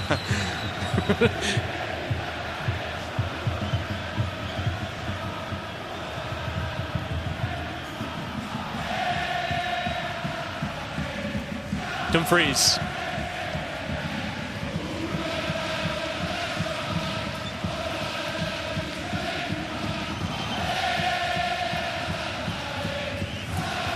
Inter not really pushing the tempo or causing Atalanta too many problems since that early chance. Still playing patiently. One in the air from Thuram, and now Dumfries is coming across. Much more wing than back. A strong tackle in from Bellanova. Got a piece there of Dumfries, and the referee is going to give him a yellow card. Almost more for his reaction than for the tackle itself.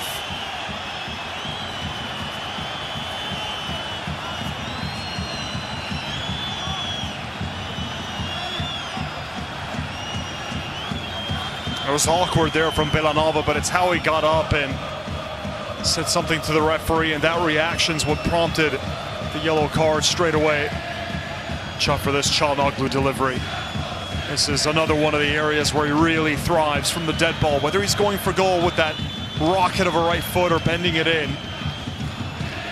He is one of the best in Europe from the set-piece situation, Hakan Çalhanoğlu.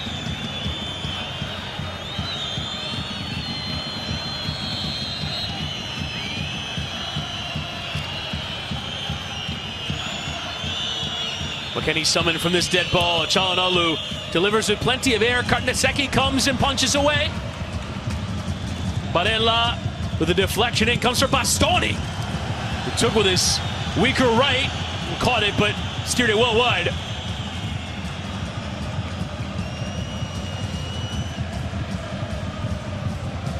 It's that floated delivery. Çalhanoğlu taking a different club out of the bag. Did a good job, Karnaseki. He had to react quick to rush out like that, but also get it right. You see goalkeepers sometimes, they commit themselves to coming that far out of their area and they whiff on the ball, but it was a pretty strong punch from Karnaseki.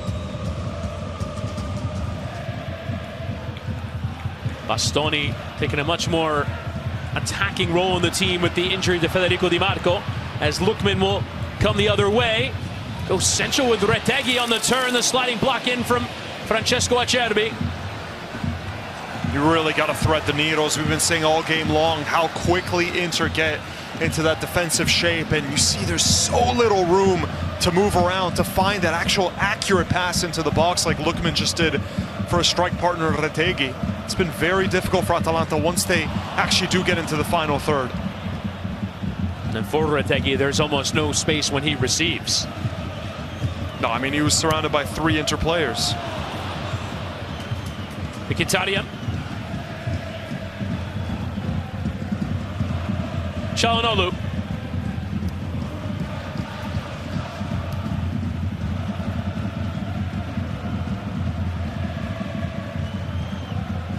A result that, for the moment, will suit Inter.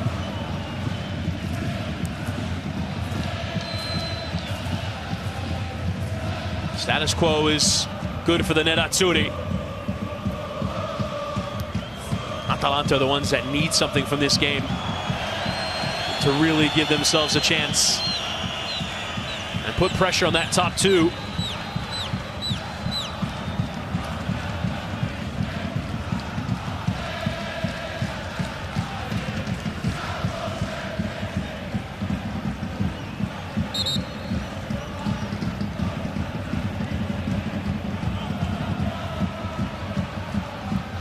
Simone Inzaghi never lacking for lungs to scream out towards the pitch.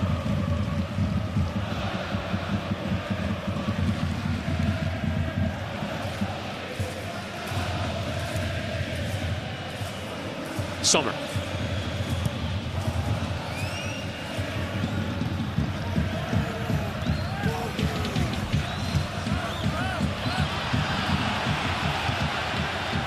Lautaro Martinez just about kept in play there by Carlos Augusto. Well done. That's a loose ball given away to Rune with a good step. And skipping beyond Pavard there is Lookman. And he's off to the races. Running ahead of Çalhanoğlu. Lookman going all the way. Oh, nowhere near it in the end. He did so well to go by Pavard, and it's one of the few times that Atalanta's actually attacked a stretched Inter defense, all in transition instead of settled into that low block, and He did find a bit of space there on that wonderful right foot. Right here, that little hesitation. One step more to create the angle in between Çalhanoğlu and Mkhitaryan, but for Lookman's usual standards, that's a poor effort. Usually so clinical when he finds that sort of room around the edge of the box. Haven't been able to take your eyes off the screen though.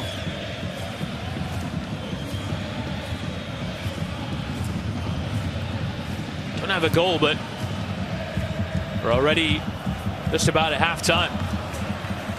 It's flown by with both teams trying to play. There's Gasperini. Might it require changing the game from the bench to turn it on its head from either manager? Jim City will stride into the attack. Villanova does well to keep and carry. Give to Darun. Lookman cutting inside again. Needs a window. Really came there for Retegui. Darun with a strong challenge, and Kolasinac tried to volley it forward. Barella will get going and play into the space for Thuram. Draws the attention of two. Marcus Thuram blocking from Hien, will get turned. That slid ball through the areas. Well dealt with, well marshaled by that Atalanta defense. Good defending from Hien. That time he stayed with Thuram, didn't bite on any of the fakes. And then a shoulder to shoulder at the end. Lautaro as well wasn't really a good option. He was out wide. No one was making that central run.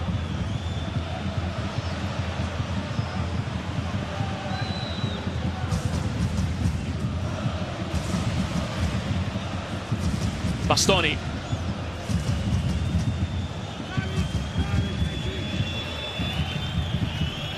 Barella.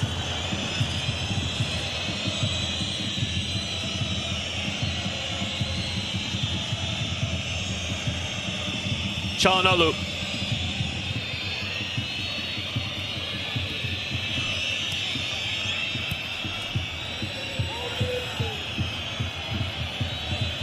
Pavard.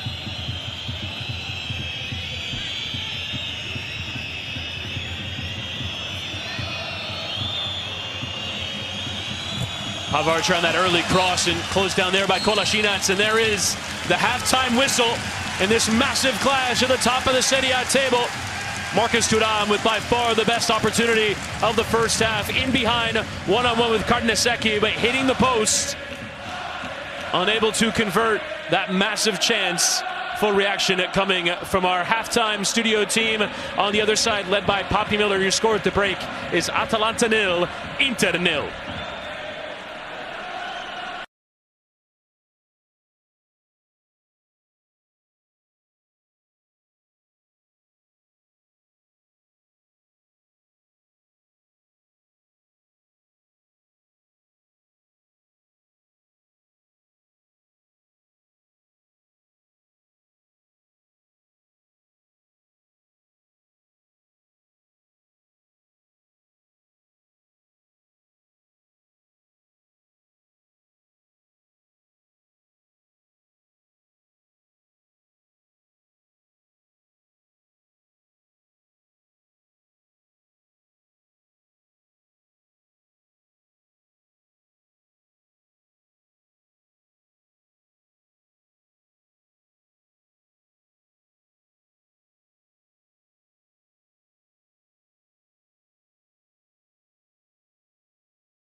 It's half-time at the Gevish Stadium. 3 points today for Atalanta will put them tied with the league leaders Inter and Napoli, but so far it's scoreless at the break in Bergamo.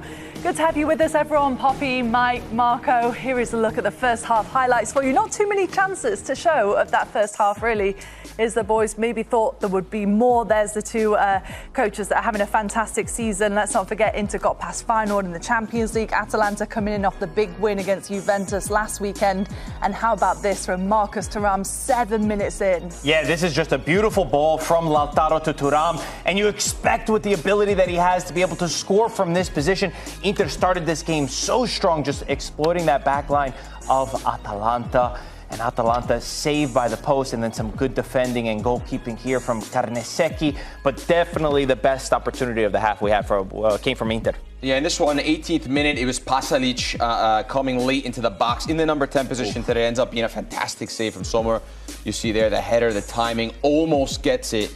It's been a fantastic game, but only 2 chances because they've been in really good positions, haven't taken advantage of it for me. Here's a look at the table. Obviously, Napoli earlier on today with that draw against Venezia puts them with 61 points.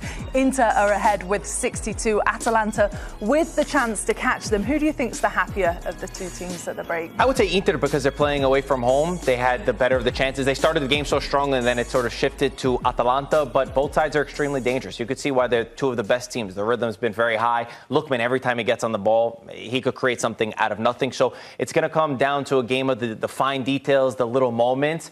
But from Inter, if they could take advantage of their chances in the second half, you it'll still be think crucial. Inter to win as well? It's hard. They're both great teams. It's that even game. Really, at the it's moment. as close as it comes. And all the points, like you see at the table, it changes, right? If Inter can get this win, it puts huge pressure. And I think it hurts really the momentum from both Atalanta and Napoli for the Scudetto race. The worrying thing is, you know how you lose 7 games in a row to the same team if you keep doing the same thing. And the Thuram chance, they left a massive gap there. It's like a 34-yard gap because they go out into the midfield, the center backs, and they leave this huge gap, and then they cause themselves all sorts of trouble. If they stop that, watch this, how they don't follow. Look at the space between the two defenders.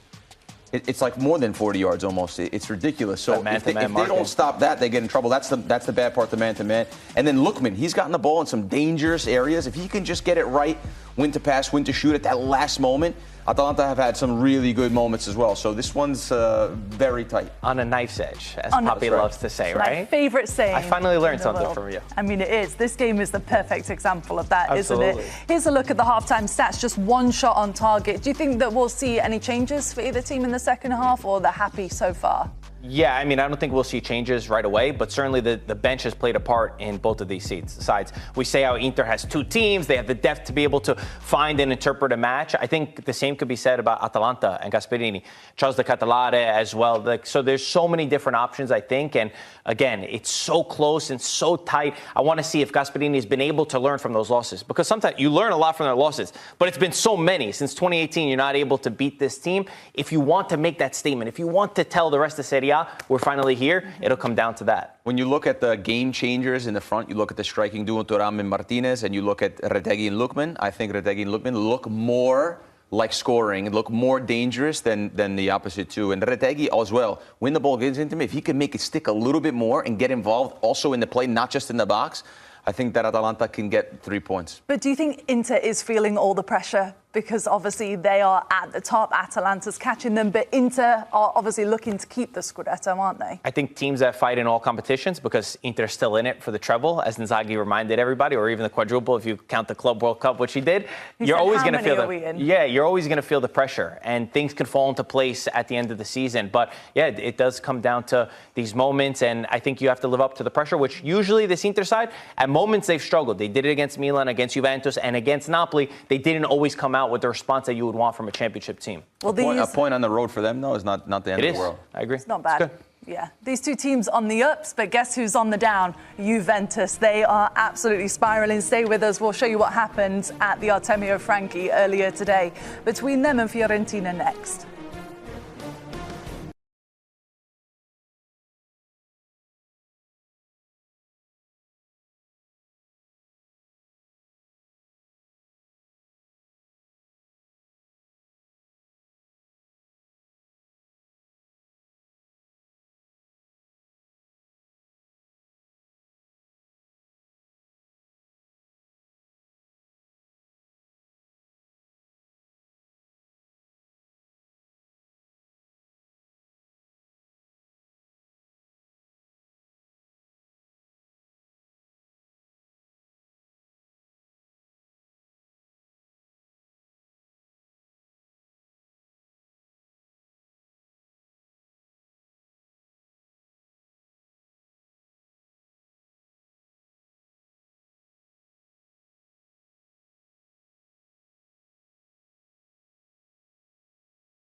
Welcome back, everybody. Well, Juventus were thrashed by Atalanta last weekend, looking to bounce back today in Florence. Wasn't to be, though, for Thiago Motta's side. How good was Fiorentina today, starting with Robin Gosens? Yeah, it's from a set piece, but they were asking questions early on, and this is Gosens with the finish. Gets lucky, kind of rebounds it off himself, and then smashes this in. Juventus, I think, a little bit unlucky in this set piece, but this was basically the fire starter in this game. Absolutely, and then this ball in the air, Moise Kean just first to get to it. He heads it down, it falls to Goodmanson. This is a beautiful little play with the midfielder Fagioli. Mandragora gets into the right position, and he only needs one touch to beat Di Gregorio. Juventus just so passive on the defensive edge, and Fiorentina the ones hungry enough. Mandragora dedicated this goal then to Joe Barone. 53rd minute, this was the nail in the coffin. Look how much space, room, and time Goodmanson gets here. He just goes here, just put it right out there. No one comes to close him down. Nobody tracks him. Takes 3 or 4 touches and then slams this thing into the far corner. Watch this angle. The ball has 0 spin on it. It's a little knuckler swerving away from the goalkeeper. Fantastic finish. He had one very similar last week. Thiago Motta looks lost and confused. I mean, what is next for him? We'll wait and see. You said Juventus, they don't like to sack managers mid-season, but they're out of the Champions League, they're out of Coppa Italia as well, and they've lost the last 2 matches 7-0 combined. This has got to be a new low. Another embarrassing performance from Juventus. A Juventus that every time we thought maybe they could be stepping up, they had 5 wins in a row. It was the first time they did in the season. They had the challenge in front of them with Atalanta, where they could have gone and been 3 points from the top of the table. They fell, and fell in a way that is not what a club like Juventus should do. And now again, against the Fiorentina side that had to just play the Conference League. Juventus, you're in one competition. You had all week to prepare for this match, and then that's a performance that you do. The reaction was bad. The substitutions were bad. So you're off the Motta train, just to confirm. It's hard to be on it. It's not a good trade to be on. You're the last person standing on it. I was clinging on for dear life. He's not helping me. I'll help you. He's off the Motta train. We all are. And I'll just say this, too, because we can go by the metrics and the asset prices falling, all these different things. They're boring. They're terrible to watch. I wouldn't pay a ticket to go watch them play. I actually had to go watch them play. Sounds like your cup of and it tea, was terrible. actually. Napoli, 0-0, ton of possession, no shots on target, no verticality. It's terrible to watch. I don't even think if it works and if they're doing well, if they're higher up in the table, I still don't think the DNA of what he wants to do matches that of Juventus. It's just too boring, too side to side. Their directors came out and said they're going to keep him, though, at least for now, until the end of the season. But top 4 is a big risk. So the fight for them is Champions League football next season. After the break, though, we'll get you back out to Bergamo, where the fight for those 2 teams is the Scudetto. Scoreless at the break. Chris and Matteo will have you on the other side.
But ready for kickoff of the second 45 minutes in this huge clash at the top of Serie A. As it stands right now, Inter will remain top of the league on 62 points, 1 clear of Napoli and 3 clear of Atalanta. But if there is to be a winner, it could go a long way in determining the shape of this title race for the final weeks of the season. Matteo Bonetti is alongside me, Chris Whittingham. Matteo, how do you see these second 45 minutes after what we saw in the first 45? Well, the first half was so frenetic, both teams pressing really well, and then when Atalanta would spring forward, it would be Inter to close down into a very organized low block to really prevent. I remember just one headed chance that really troubled Jan Sommer, but the best chance of the game was early on when Marcus Thuram was played forward by Lautaro Martinez. Really good combination between those two. It's something we don't see that often, those two combining for a near goal scoring opportunity in recent games. But maybe Thuram should have done a bit better. He was so close, but shot off the post, ricocheted across goal. Pavard.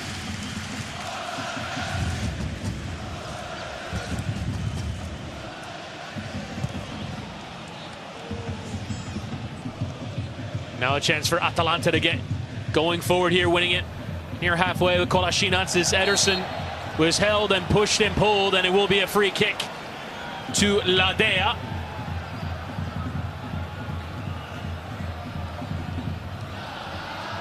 Ederson, such a key part of that midfield next to Darun. Great carrier of the ball in possession. Atalanta forced to go all the way back, coming off of one of their best performances of the season against Juventus last time out. Inter have had to survive this period of playing Champions League and League, all games of massive import over these last few weeks.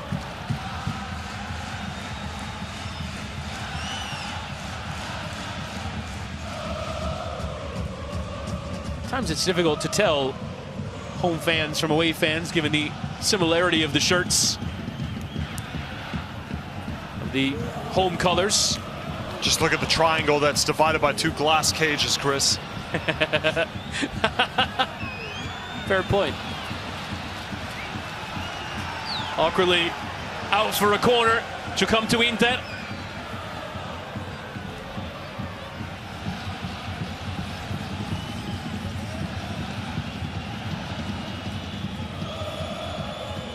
Completely redid the stadium. It's now feels very modern. Stand by stand, bit by bit, it's a completely new place. One befitting of this club, and one that is now fit to host Champions League football, which they appear that they will do for some time.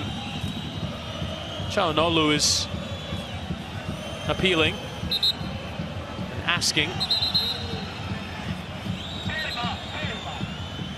Is there an issue perhaps in the crowd? Well, it looks like there might be some sort of medical emergency, right, Chris? Çalhanoğlu's pointing at the Inter end, and you saw one of the paramedics get there right at the edge of where the Inter fans are standing.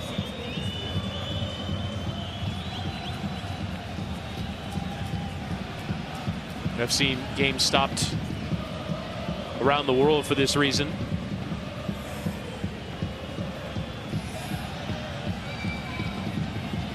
Çalhanoğlu sharply spotting it. Here was that earlier chance, first 10 minutes of the game, for Marcus Thuram that he hit off the inside of the post. That was a great ball from Lautaro Martinez to play him in one-on-one. You expect him to score. Maybe just drag that shot a little bit too wide, but we're talking about a matter of millimeters in the end. And then the best save from Jan Sommer. That was the real only chance that Atalanta had that caused any sort of danger. That header from Pasalic.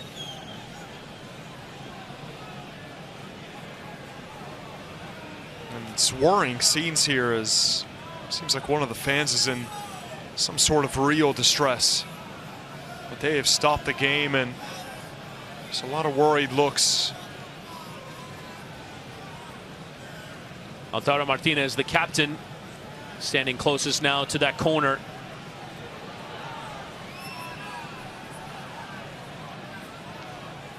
Well done there from Çalhanoğlu to stop the game for a moment when he saw something.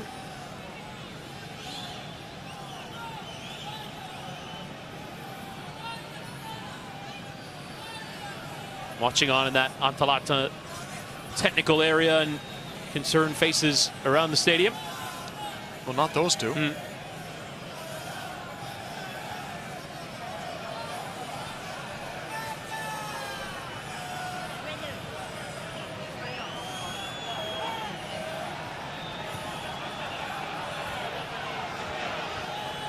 Out of caution and concern, not showing the fans there in that corner of the ground where the issues appear to be.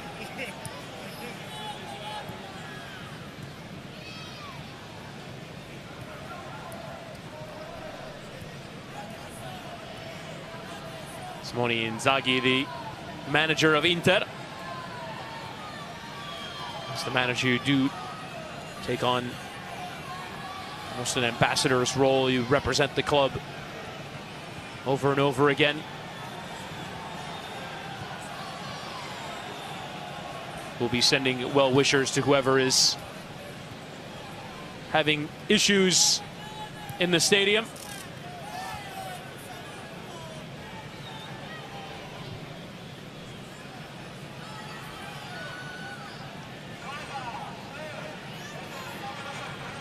Players standing around and have to stay warm in these circumstances.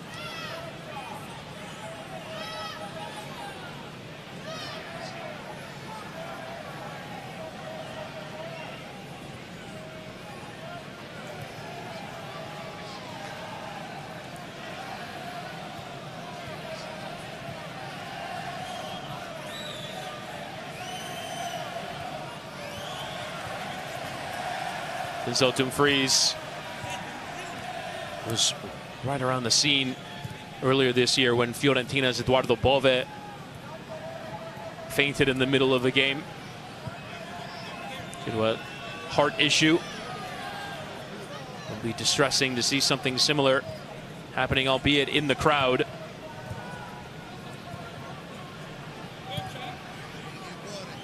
A hush over this stadium. Now some applause will ring through, hopefully for some encouraging news that has come from the Inter corner of the stadium.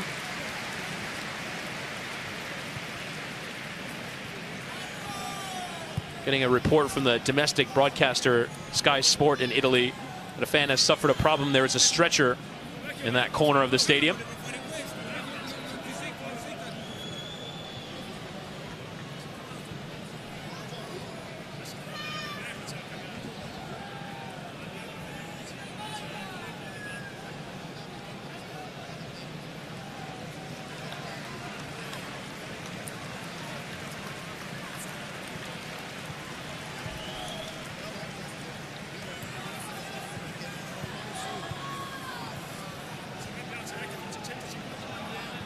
Lautaro Martinez in his leadership role, having to make sure everything is good in this section of the ground.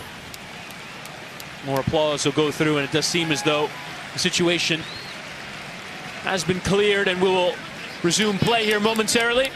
Good job from Çalhanoğlu. He was about to take the corner, but you could see he turned right away and saw that there was distress, and he decided to not play on. And then obviously they all saw the severity of the incident, which stopped the game for about 5 minutes. But we play on. Hopefully some good news is going to come out of whatever happened there. Çalhanoğlu will deliver, and there's the goal! Oh my goodness! They were standing around for a long time, and now Inter get what could be a massive goal in the title race. Carlos Augusto thumping it into the back of the net, and Inter quieting this crowd as they take another step to defending their Scudetto title.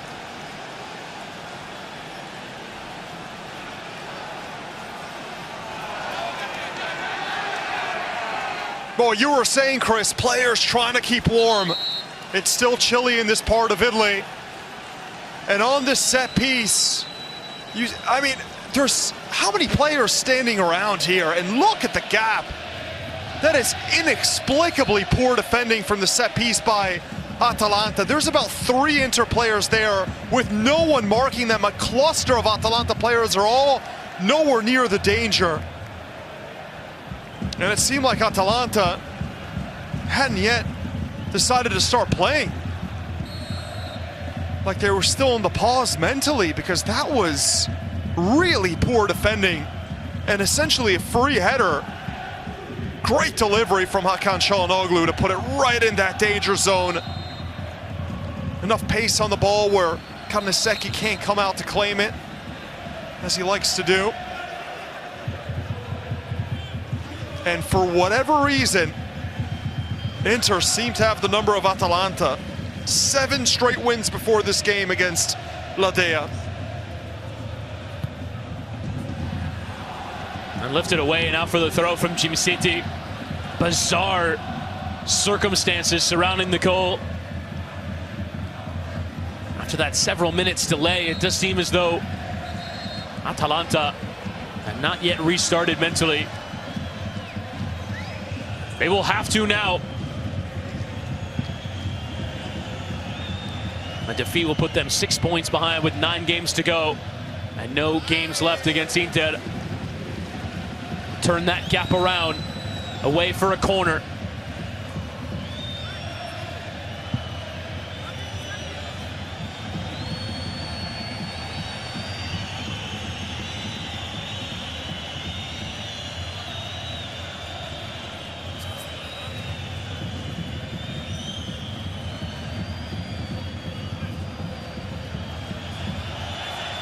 Another delay, this time over what to do with the set piece. Çalhanoğlu will send it in from the other side. Karnaseki tracking and he flapped at it. Didn't really get any touch on the ball. And it will go out for a goal kick.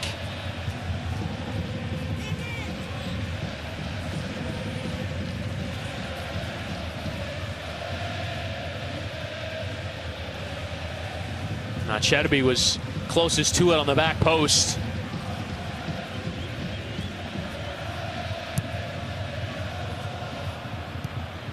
Dumfries. Darun will hook it forward, putting pressure on those defenders, but Bastoni, one of the coolest defenders in world football.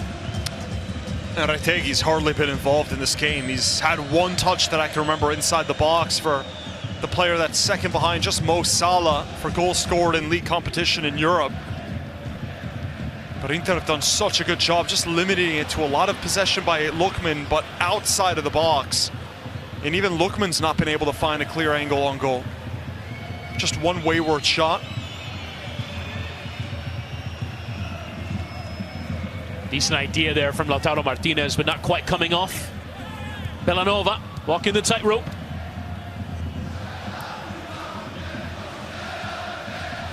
Darun. Several forward runners, but none of them found there with that ball. Barella. And Kolasinac is tripped up there by Lautaro Martinez. Will be a free kick.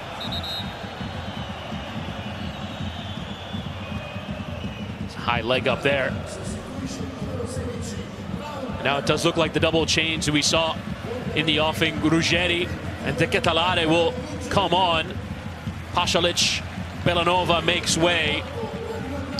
So Ruggeri's going to be like for like. He's a wing back in the system, and De Ketelare maybe a bit more of an offensive force than Pasalic. But De Ketelare hasn't been in the same kind of form recently, Chris. Even last week when Atalanta opened up and scored quite a few goals, it's been a long time for him without scoring. Had a real breakout season in Serie A after joining from Milan. Lookman left it behind him, but won it back cleanly. Ederson, smart idea. CDK does well to work beyond 2. That's wonderful. Lookman with Ruggeri for company. He'll go low in towards that area. Çalhanoğlu had it stuck at his feet, but Dumfries can carry away. Great step in from Berat Djimsiti, advantage awarded. Ederson. Djimsiti slow to get up, lifted towards Retegi, and neatly Ederson from range. Ederson much better from Atalanta. Yeah, CDK's in the mood. His first 2 touches have been brilliant. Lovely little pass there from him. Looks confident on the ball, a dribble for his first touch. So that's the ball from CDK. Layoff from Retegi. You saw that Ederson was just behind him and had an avenue to shoot on goal.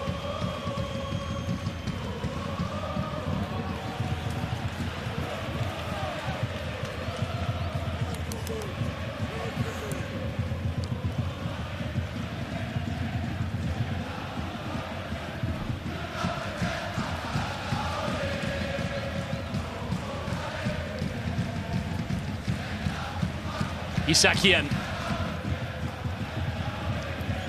Inter catching Atalanta napping from the corner. Carlos Augusto thumping home. Could be the end of a brilliant week for Inter. 2 Serie A victories and progression in the Champions League. So difficult with all the games to balance multiple competitions and go for it. Ederson. Lofting for Lookman. Cutting inside, Lookman. So often will drive towards that near post. Blocked there from Barella and Dumfries. And again, wrestling there with Ruggeri, who does well to slide in. Something does not appear to be right for Denzel Dumfries. Thuram stayed down as well. Atalanta under no obligation to stop. Lookman away from Acerbi, only as far as Ederson. Zappacosta. Davide Zappacosta, the block in from Mkhitaryan. Negotiates the bounces very well as it's poked for Carlos Augusto. Bastoni fouled there. Credit Inter for making it so difficult when Ademola Lookman has the ball outside the box. Even on that last attack, he's usually so good at finding a bit of room, but they've been able to block a lot of his efforts. See right away, is it that hamstring that's bothering Dumfries? Looks like it might be. That's the last thing Inter need. They've had so many wingback injuries. Even had to play Pavard at wingback instead of center back. Free header from Augusto. Brilliantly done after the stoppage of play.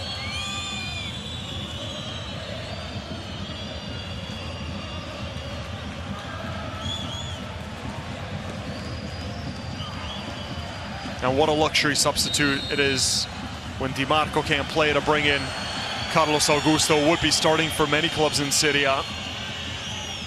Dumfries looks like he's good to go. That is positive news.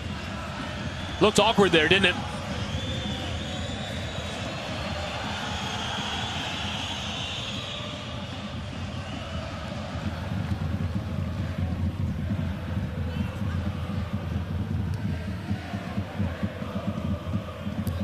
On by Çalhanoğlu.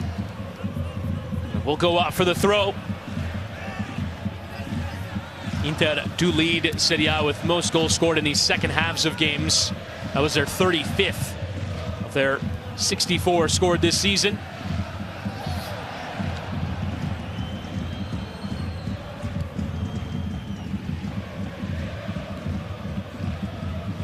Lautaro. Hakan Çalhanoğlu. Thought about trying from range, does try from range, and stinging the gloves there of Karnaseki, and Kolasinac composed to nod it back to his goalkeeper. Çalhanoğlu is apologizing to his teammates, but why not have a go when you've got that kind of strike from distance?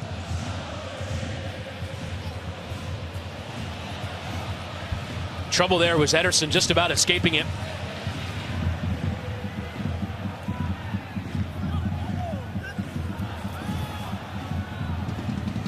Bent into the spaces, City makes the run forward from center back.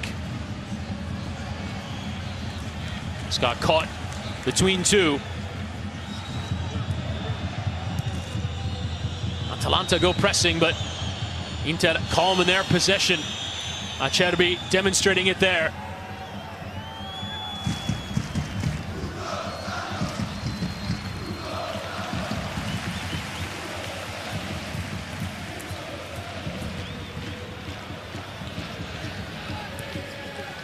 Ruggeri.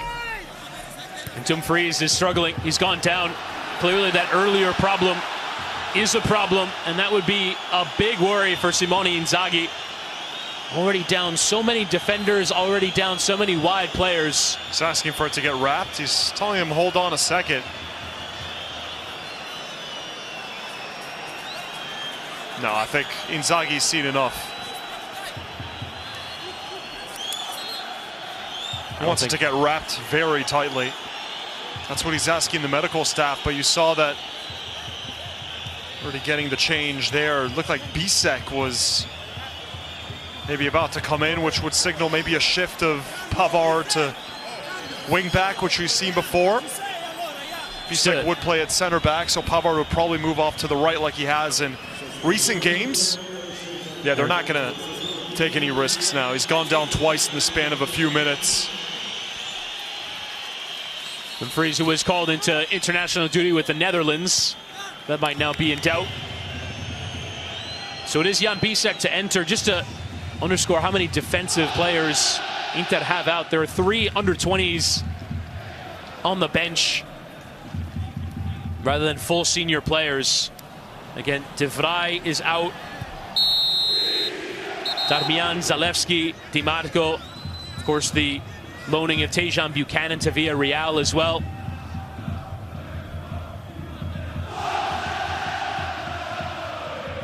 So there is Bisek. He's really grown in his role in the team. Moved from Danish football. Just got called into the German national side for the first time in his career. Looks like it'll be a flat back 4 with Bastoni on the left, Cherby Pavard in the middle, and Bisek on the right. So Carlos Augusto's going to push forward a bit. More of a 4-4-2 look now for Inter. Given away there by Ederson.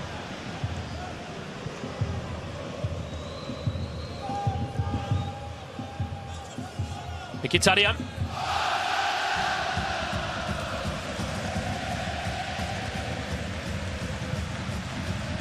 Another surge of noise through this stadium. Here the goal scorer, Carlos Augusto.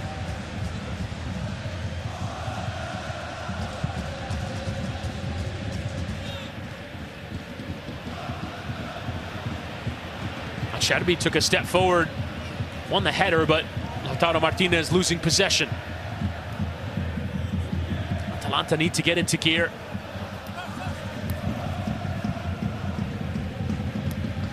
CDK, well controlled there, but lost all the same by Jim City as he fouls Carlos Augusto in trying to win it back.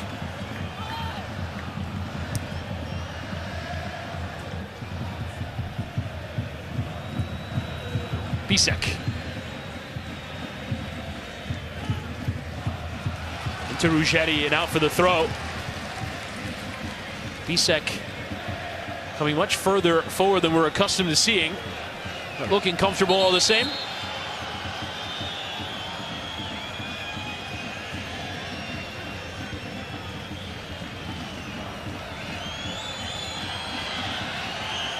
Will be the big German international to send in this long throw. Launches it in, it bounces through that penalty area. Mkhitaryan. Bastoni was caught by Matteo Retegui. It will be a free kick.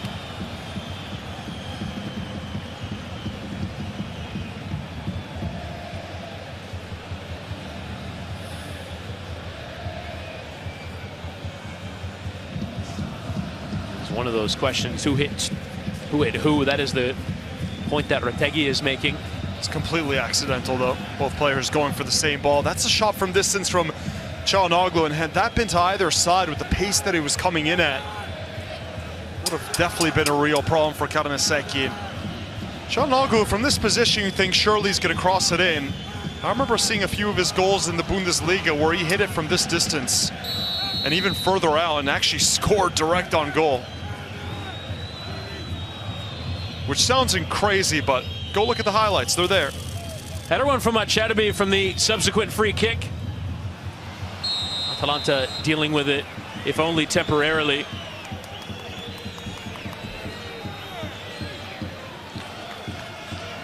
Offside flag went up against the Inter defender. Turned in another Fantastic performance in the heart of that back three. There's that brace that Dumfries is sporting now. It was a game when Çalhanoğlu was at Hamburg playing against Dortmund where he scored from 41 meters out from a direct free kick. And that ball was swerving in different directions in air. It's one of the nicest free kicks, Roberto Carlos-esque, I would say, with the power. Definitely go check it out if you haven't seen it. That right foot from distance can do just about anything. Lookman in towards Retegui, who had to control ahead of Bastoni and lost out. Well played here from Inter Thuram. Couldn't slide it towards Bisek.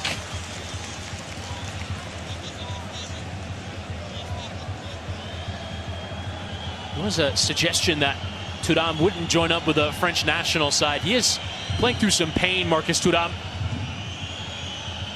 Doesn't always look comfortable in his running gait, but still delivering good performances for this Inter team. Bisek. And Thuram with the glancing header. It will come here for Carlos Augusto. Bastoni lifting in. Thuram batting down for Barella. That might have been on target. Big blocking from Darun. Man down, Lautaro Martinez poking beyond the goalkeeper, and then the whistle goes. Lautaro concerned there. Referee let it continue while deliberating over his decision and then awarded the free kick. So it's Djimsiti that's gone down. They're saying it's a foul. It's a little shoulder barge from Lautaro right before the ball fell down. Right there, he goes right into the chest of Djimsiti. And Djimsiti was taken out of the play. And right before that, Barella struck a ball that you could see by his reaction he thought was going goal bound, and it took a lucky block from Atalanta maybe, because that was coming with so much power. They knew nothing about it, just right place at the right time for one of the defenders to get a pivotal block, or else that was probably going to be the 2-0.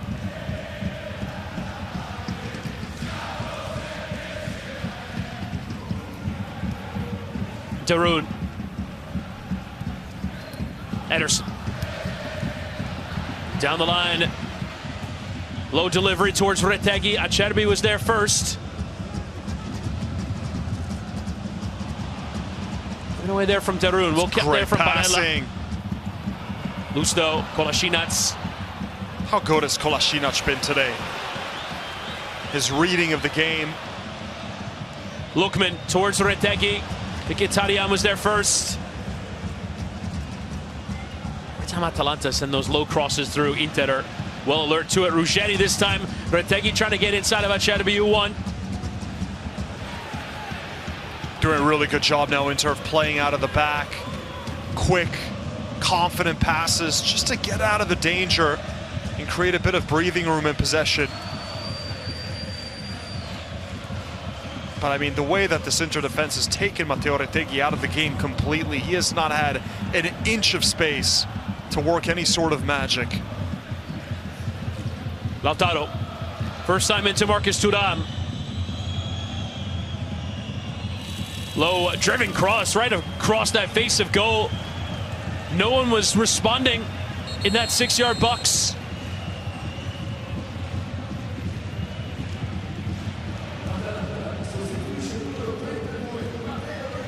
There was that earlier involvement, Lautaro with that bump, and Djimsiti certainly selling it.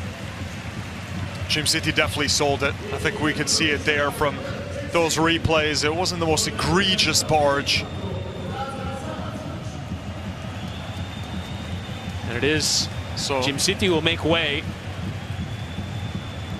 Okay, so two attacking midfielders coming on. Lazar Samardzic, incredible talent off the bench. And then Daniel Maldini, who's not played that much for Atalanta, but he is a technically gifted footballer. It's not just the name. And then a box-to-box energy presence of Frattesi to come in for the veteran legs of Mkhitaryan. One of Inter's luxury subs that they can bring off in the second half. Definitely watch out for Samardzic in possession and also his long-distance shooting. He's a supremely confident player on the ball. Kolasinac fouled there by Thuram, will be a free kick. You don't often see Atalanta change shape or game plan, but Gasperini with 15 minutes remaining, knowing that probably it's only a win that gives them a big boost in this title race, is throwing the lot on. Barella.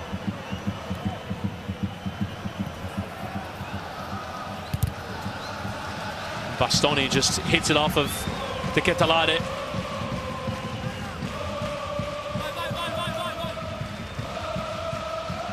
It's Brescianini, another midfielder.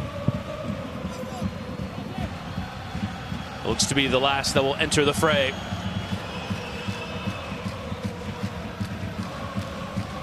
But that Inter defense just negating the threat of Retegui. Second hottest attacker in Europe.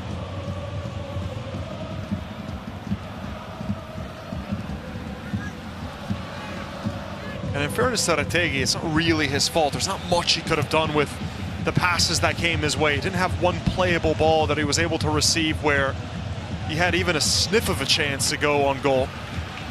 Ederson going direct, putting that pressure on. Maldini on the second ball, and too heavy there from De Ketelare.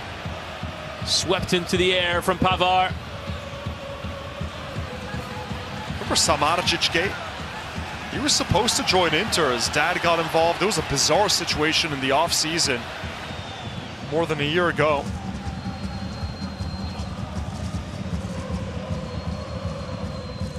Zappacosta lifting in towards that area. Fratesi got a piece.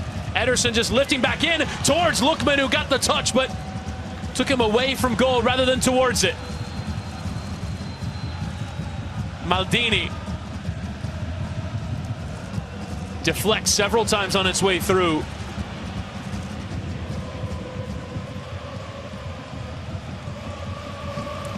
Samardzic. This is better though from Atalanta. Good flick into that space, and the chance is on. Shouts for a penalty, but it's a clean tackle in the judgment of the referee, and off go Inter. Jafar Thuram, oh, it wasn't spotted by Fratesi, he was looking the other way. He could have been played on, and it probably would have been a one-on-one against Carnesecchi. The pace that Thuram got forward, and he can't believe he didn't get the ball. But this is the most important chance. That little step in from Acerbi. Did he get a touch on the ball? Yes. Oh, he just did. That's expertly timed from the big hairy-chested Francesco Acerbi.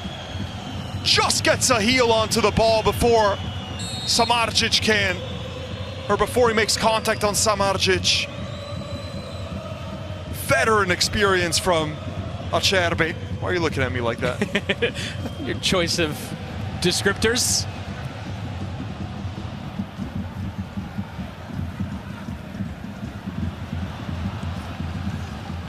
Carlos Augusto has a handful of shirt there for Bastoni. He'll get the yellow card.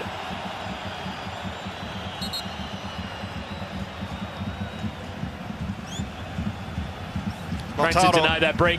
Lautaro has yet to have a touch in Atalanta's box or a shot on target. So apart from that pass that he played to Thuram, which really should have been an assist, he's been very quiet.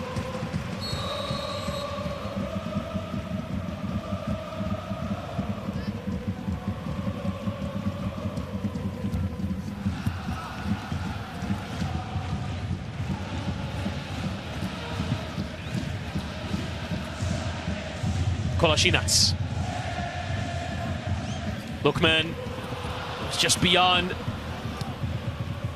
the central defender. Made the run forward. Lautaro.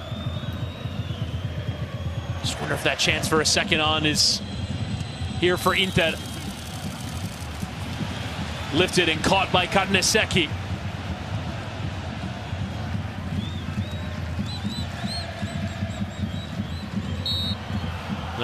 Tackle is free kick in the judgment of the referee. Bastoni not happy with it. We'll have to be careful as he just picked up that first booking. Might be one that Inzaghi under normal circumstances would substitute off. Does not like to keep players on the pitch on a booking, but No one really of the level to bring in. Maldini. Crafty technical work there. Lukman on the turn is Samardzic, who got the strike away. Got stuck under his feet, right? Just wasn't able to get much power behind it. It was a quick turn. And it looks like wouldn't have counted anyway. Lukman seemed to be offside when he received the ball. The appeals coming there from Acerbi, and Bastoni as Thuram now works ahead of Hien. Got the poke beyond him, but Ederson is there to cover. Still on fights Thuram, and it's poked back towards the goalkeeper there, and it's out for a corner. Ederson thought there should have been a free kick awarded, but instead it will be a corner.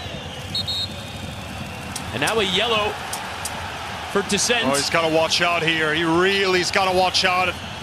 That's how you get red carded. And I think the referee is going to do that. Yeah, he's going to send him off. Oh my. 2 yellow cards for Dissent. And Ederson has been given his marching orders. Well, Ederson's got to be more shrewd about the way that he handles the situation. You just picked up a yellow card for Dissent, and then he's going and sarcastically applauding the referee's decision. No matter what you think of this Dissent law, we've seen that be given. Anytime you bark back like that or you make that sort of gesture, the referees have no tolerance for dissent. So there's that issue that he had here. Is that too much from Thuram? He's pushing and pulling and harrying, and Ederson felt that should have been more. So right there's the first yellow, and you disagree with the decision. And then the second one came after he decided to sarcastically applaud Massa. What a turn of events. And now a long delay again before a corner. Gasperini wouldn't be pleased, as there's been a flare thrown onto the pitch and more objects appear to be raining from that stand behind the goal.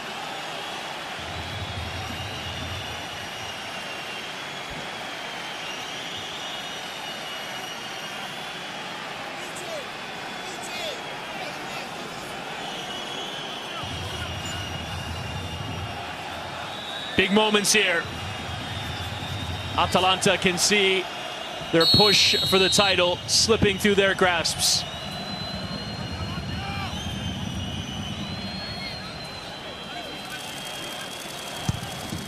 Lifted in Çalhanoğlu, flashed away.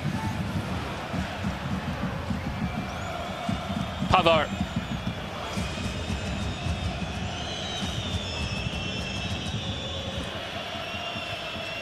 Away from Ruggeri, and now Brescianini will be that final change. That's Lukman who will make way. So Lukman, Retegui out, and now Atalanta are playing with a whole bunch of attacking midfielders. No real striker out there. Between Brescianini, Samardzic, De Ketelare, Maldini. They're all players that want to be off of the main man in the attack. Lautaro flicked in towards Fratesi.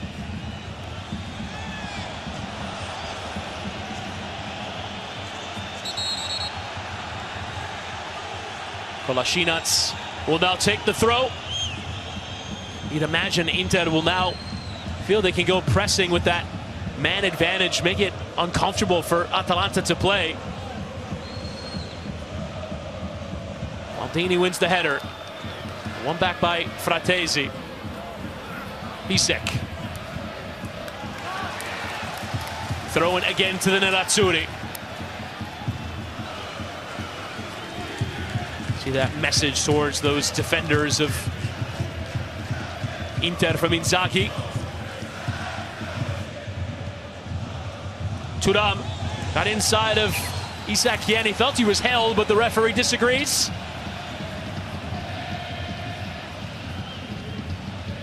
Brescianini. Samardzic. Ruggeri. will go early towards Maldini, but couldn't quite find him. Maldini does control now in the area. Just ran himself into trouble. Tarun. Look at this pressure still from that Inter defense. It's so difficult for Atalanta to build up anything in the final third.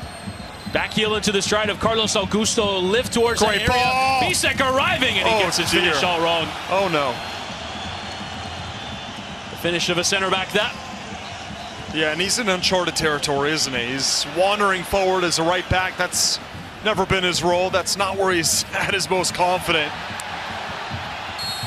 And he makes a meal of that chance, but probably even had time to settle that ball. There was quite a bit of distance between him and the closest Atalanta defender. It was an excellent ball and run from Carlos Augusto out wide.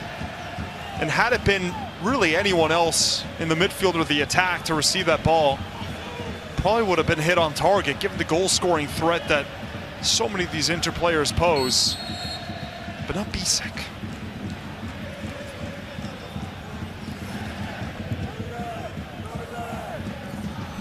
Samardzic ran himself into trouble.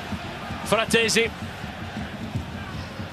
He just slipped over, but he also felt he was caught. The referee agrees with his assessment. First ever red card from Ederson in his Serie A career of over 100 games. So he's not one to really lose his temper, but in a game of this magnitude, so much at stake. For double dissent as well. Yeah, just couldn't control himself in pivotal moment.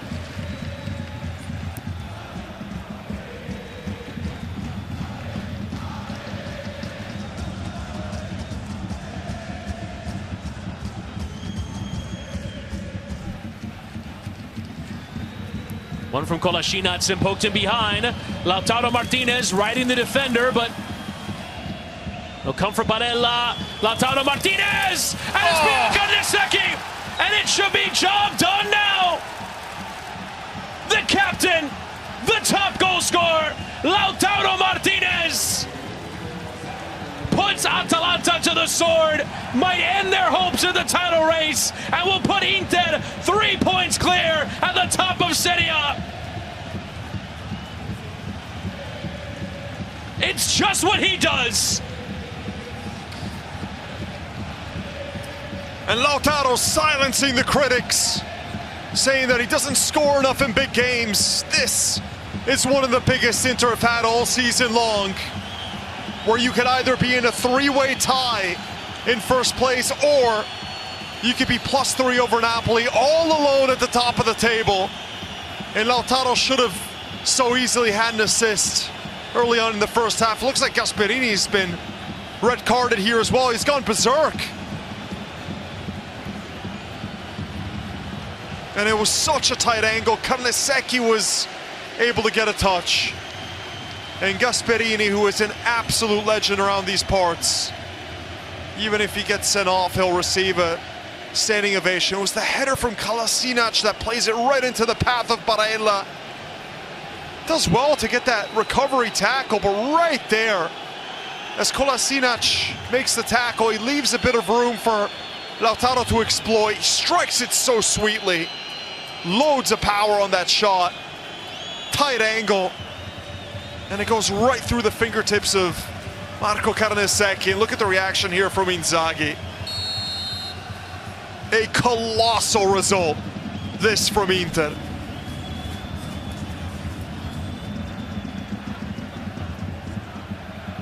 La capolista se ne va.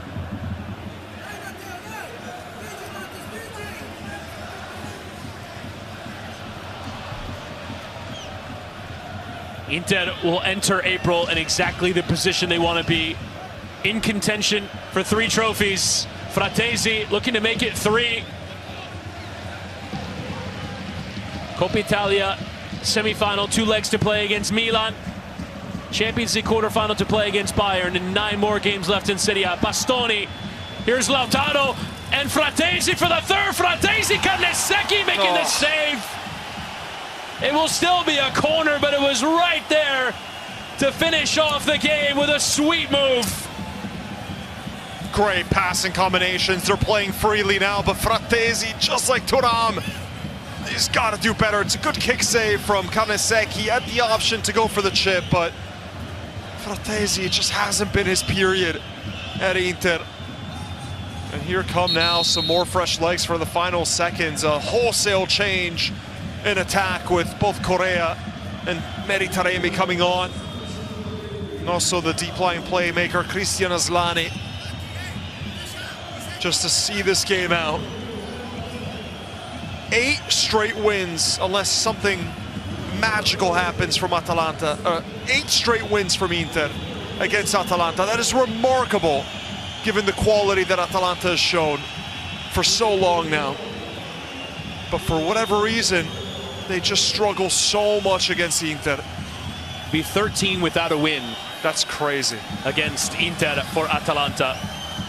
They just have their number. Inzaghi knows how to game plan it. He knows to play that more conservative shape. When they lose possession, everyone gets behind the ball. And they just don't allow Atalanta to create much of anything. I can only remember one save that Jan Sommer had to make. That was from the header by Pasalic. Other than that, a half chance from Lookman, which went well wide. And that's not normally the storyline with Atalanta. They are carpet bombing the final third with chance after chance. This looks like the Inter Champions League defense, that's for sure. Bisek flicks through that area. Back heel. Taremi was there. Carlos Augusto looking for his second of the game. All those subs are happening. Minimum 11 minutes added, in large part due to that stoppage for the issue with the fan in the corner. Still a long time for Atalanta to wallow in this.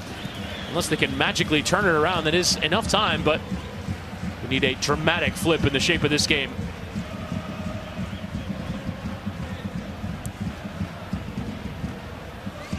For Inter, out of the international break, they'll host Udinese. They'll play away at Milan nominally in the first leg of the Coppa Italia semifinal. They'll travel to Parma, a game we'll have on CBS. And then they'll travel to Bayern. Bastoni.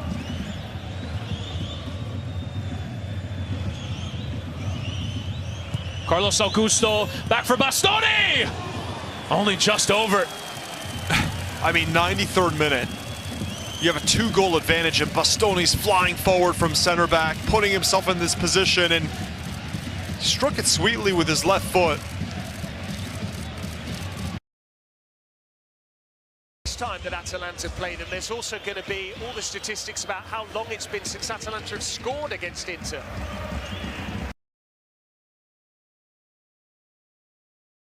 Da Bisek.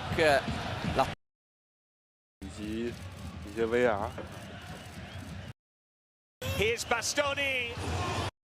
Freedom to fly forward.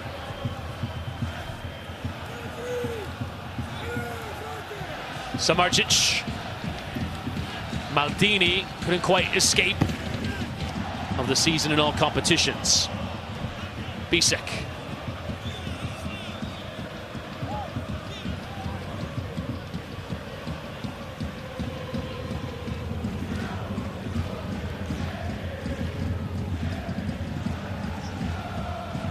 Hasn't quite hit the heights Lautaro is last season, but Inter side still score plenty.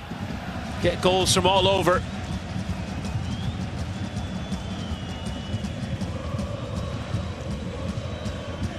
They look ready to go take a second straight Scudetto.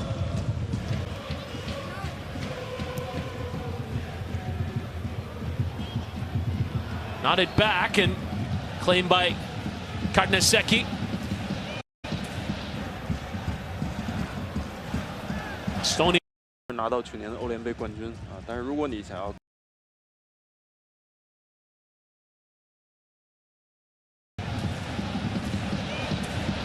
fa andare Brescianini.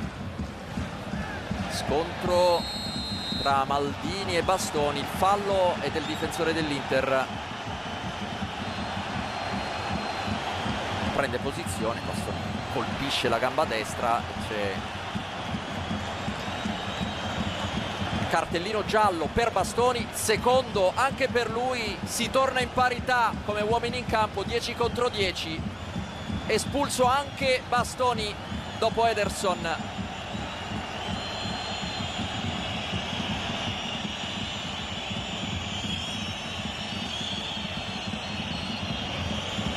Protestano Barella e Acerbi. Questo l'intervento di Bastoni, che più che per la punizione si lamenta per il cartellino giallo.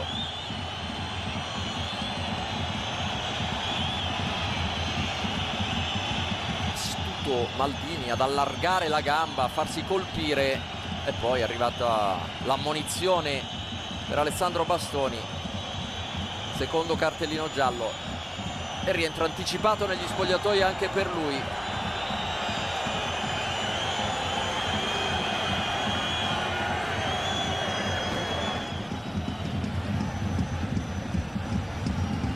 E si andrà oltre gli 11 di recupero sicuramente. Ien scambia con Brescianini, pressione di Barella, il pallone per Zappacosta.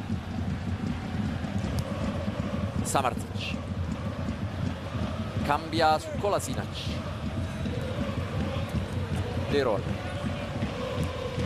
ancora Ruggeri dentro per De Ketelaere, prova a partire accompagnato da Ruggeri. Kolasinac, pallone appena troppo lungo, Acerbi, fallo laterale. Cerca di reagire l'Atalanta, in teoria tempo ce n'è ancora. De Ron, serve però un gol per provare a rendere incandescente il finale. De Ketelaere dentro, De Ron controlla, costretto ad allargarsi. Bissek chiude il fallo laterale senza pensarci troppo. La rimessa di Ruggeri, lo scambio con Samardzic.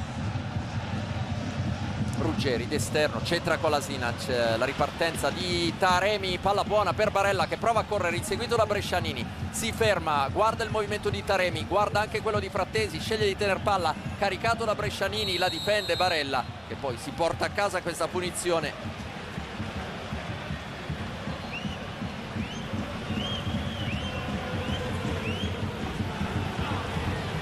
Primo piano per Lautaro Martinez, autore del gol del 2-0, quello che ha spento le residue velleità dell'Atalanta.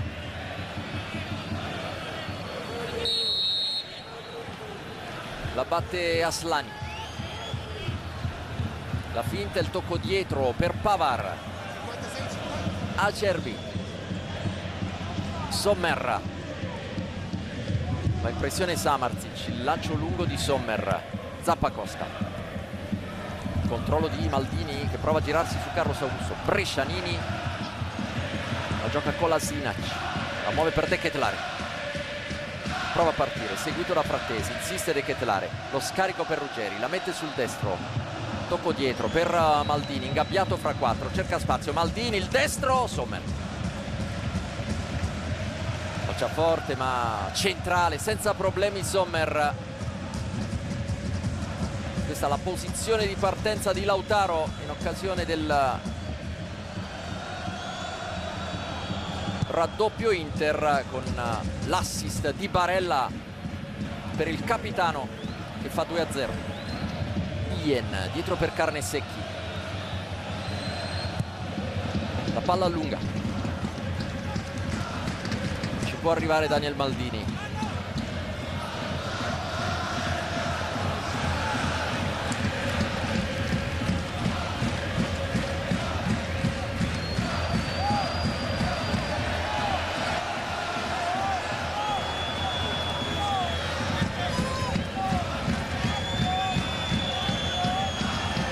L'espressione sconsolata di Ademola Lookman, e adesso naturalmente in chiave scudetto per l'Atalanta diventa complicatissima. 6 punti dall'Inter capolista a 9 giornate dalla fine dopo questa.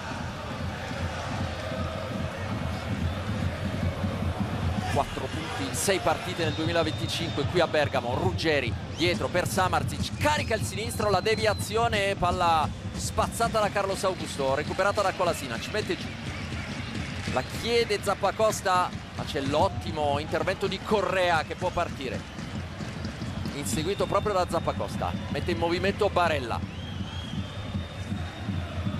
la frenata, la gestione ancora Barella, palla dietro per Carlos Augusto, Acerbi, Sommer,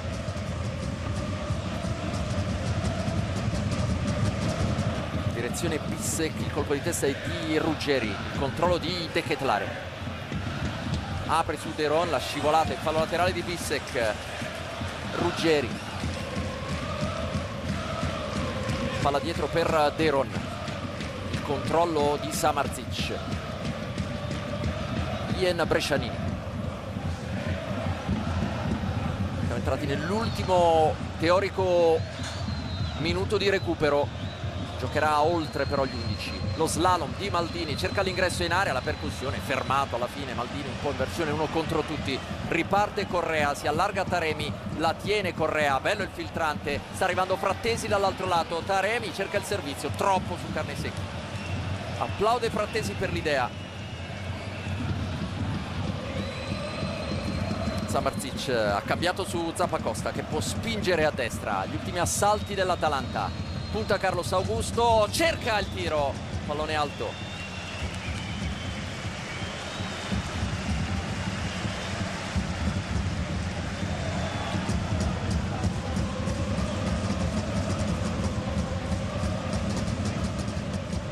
Sommer fa salire i difensori. Vediamo per quanto si giocherà ancora. Marcus Thuram pronto a esultare, a godersi il primato solitario dopo essere stato agganciato nel lunch match dal Napoli a quota 61. Adesso l'Inter pronta a staccarsi, ad andare a +3. Ruggeri da lontano, priva di idee l'Atalanta in questo finale, in confusione la squadra di Gasperini che probabilmente sta solo aspettando il triplice fischio. Ausilio e Marotta pronti all'esultanza finale. Lautaro pronto a fare invasione al triplice fischio di Massa. Siamo al 12° scaduto di recupero.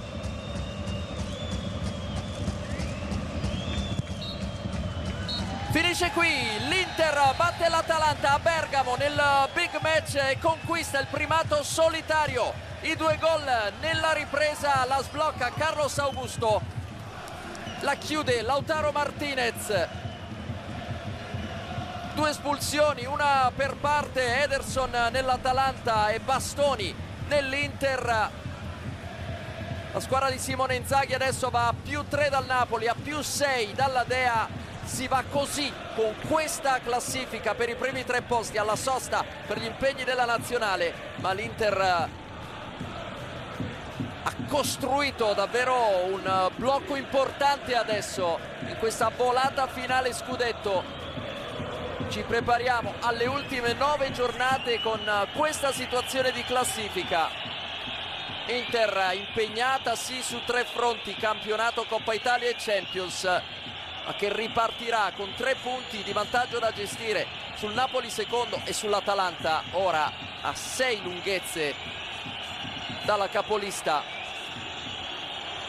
Era il match chiave, fondamentale per capire le reali ambizioni scudetto dell'Atalanta. La risposta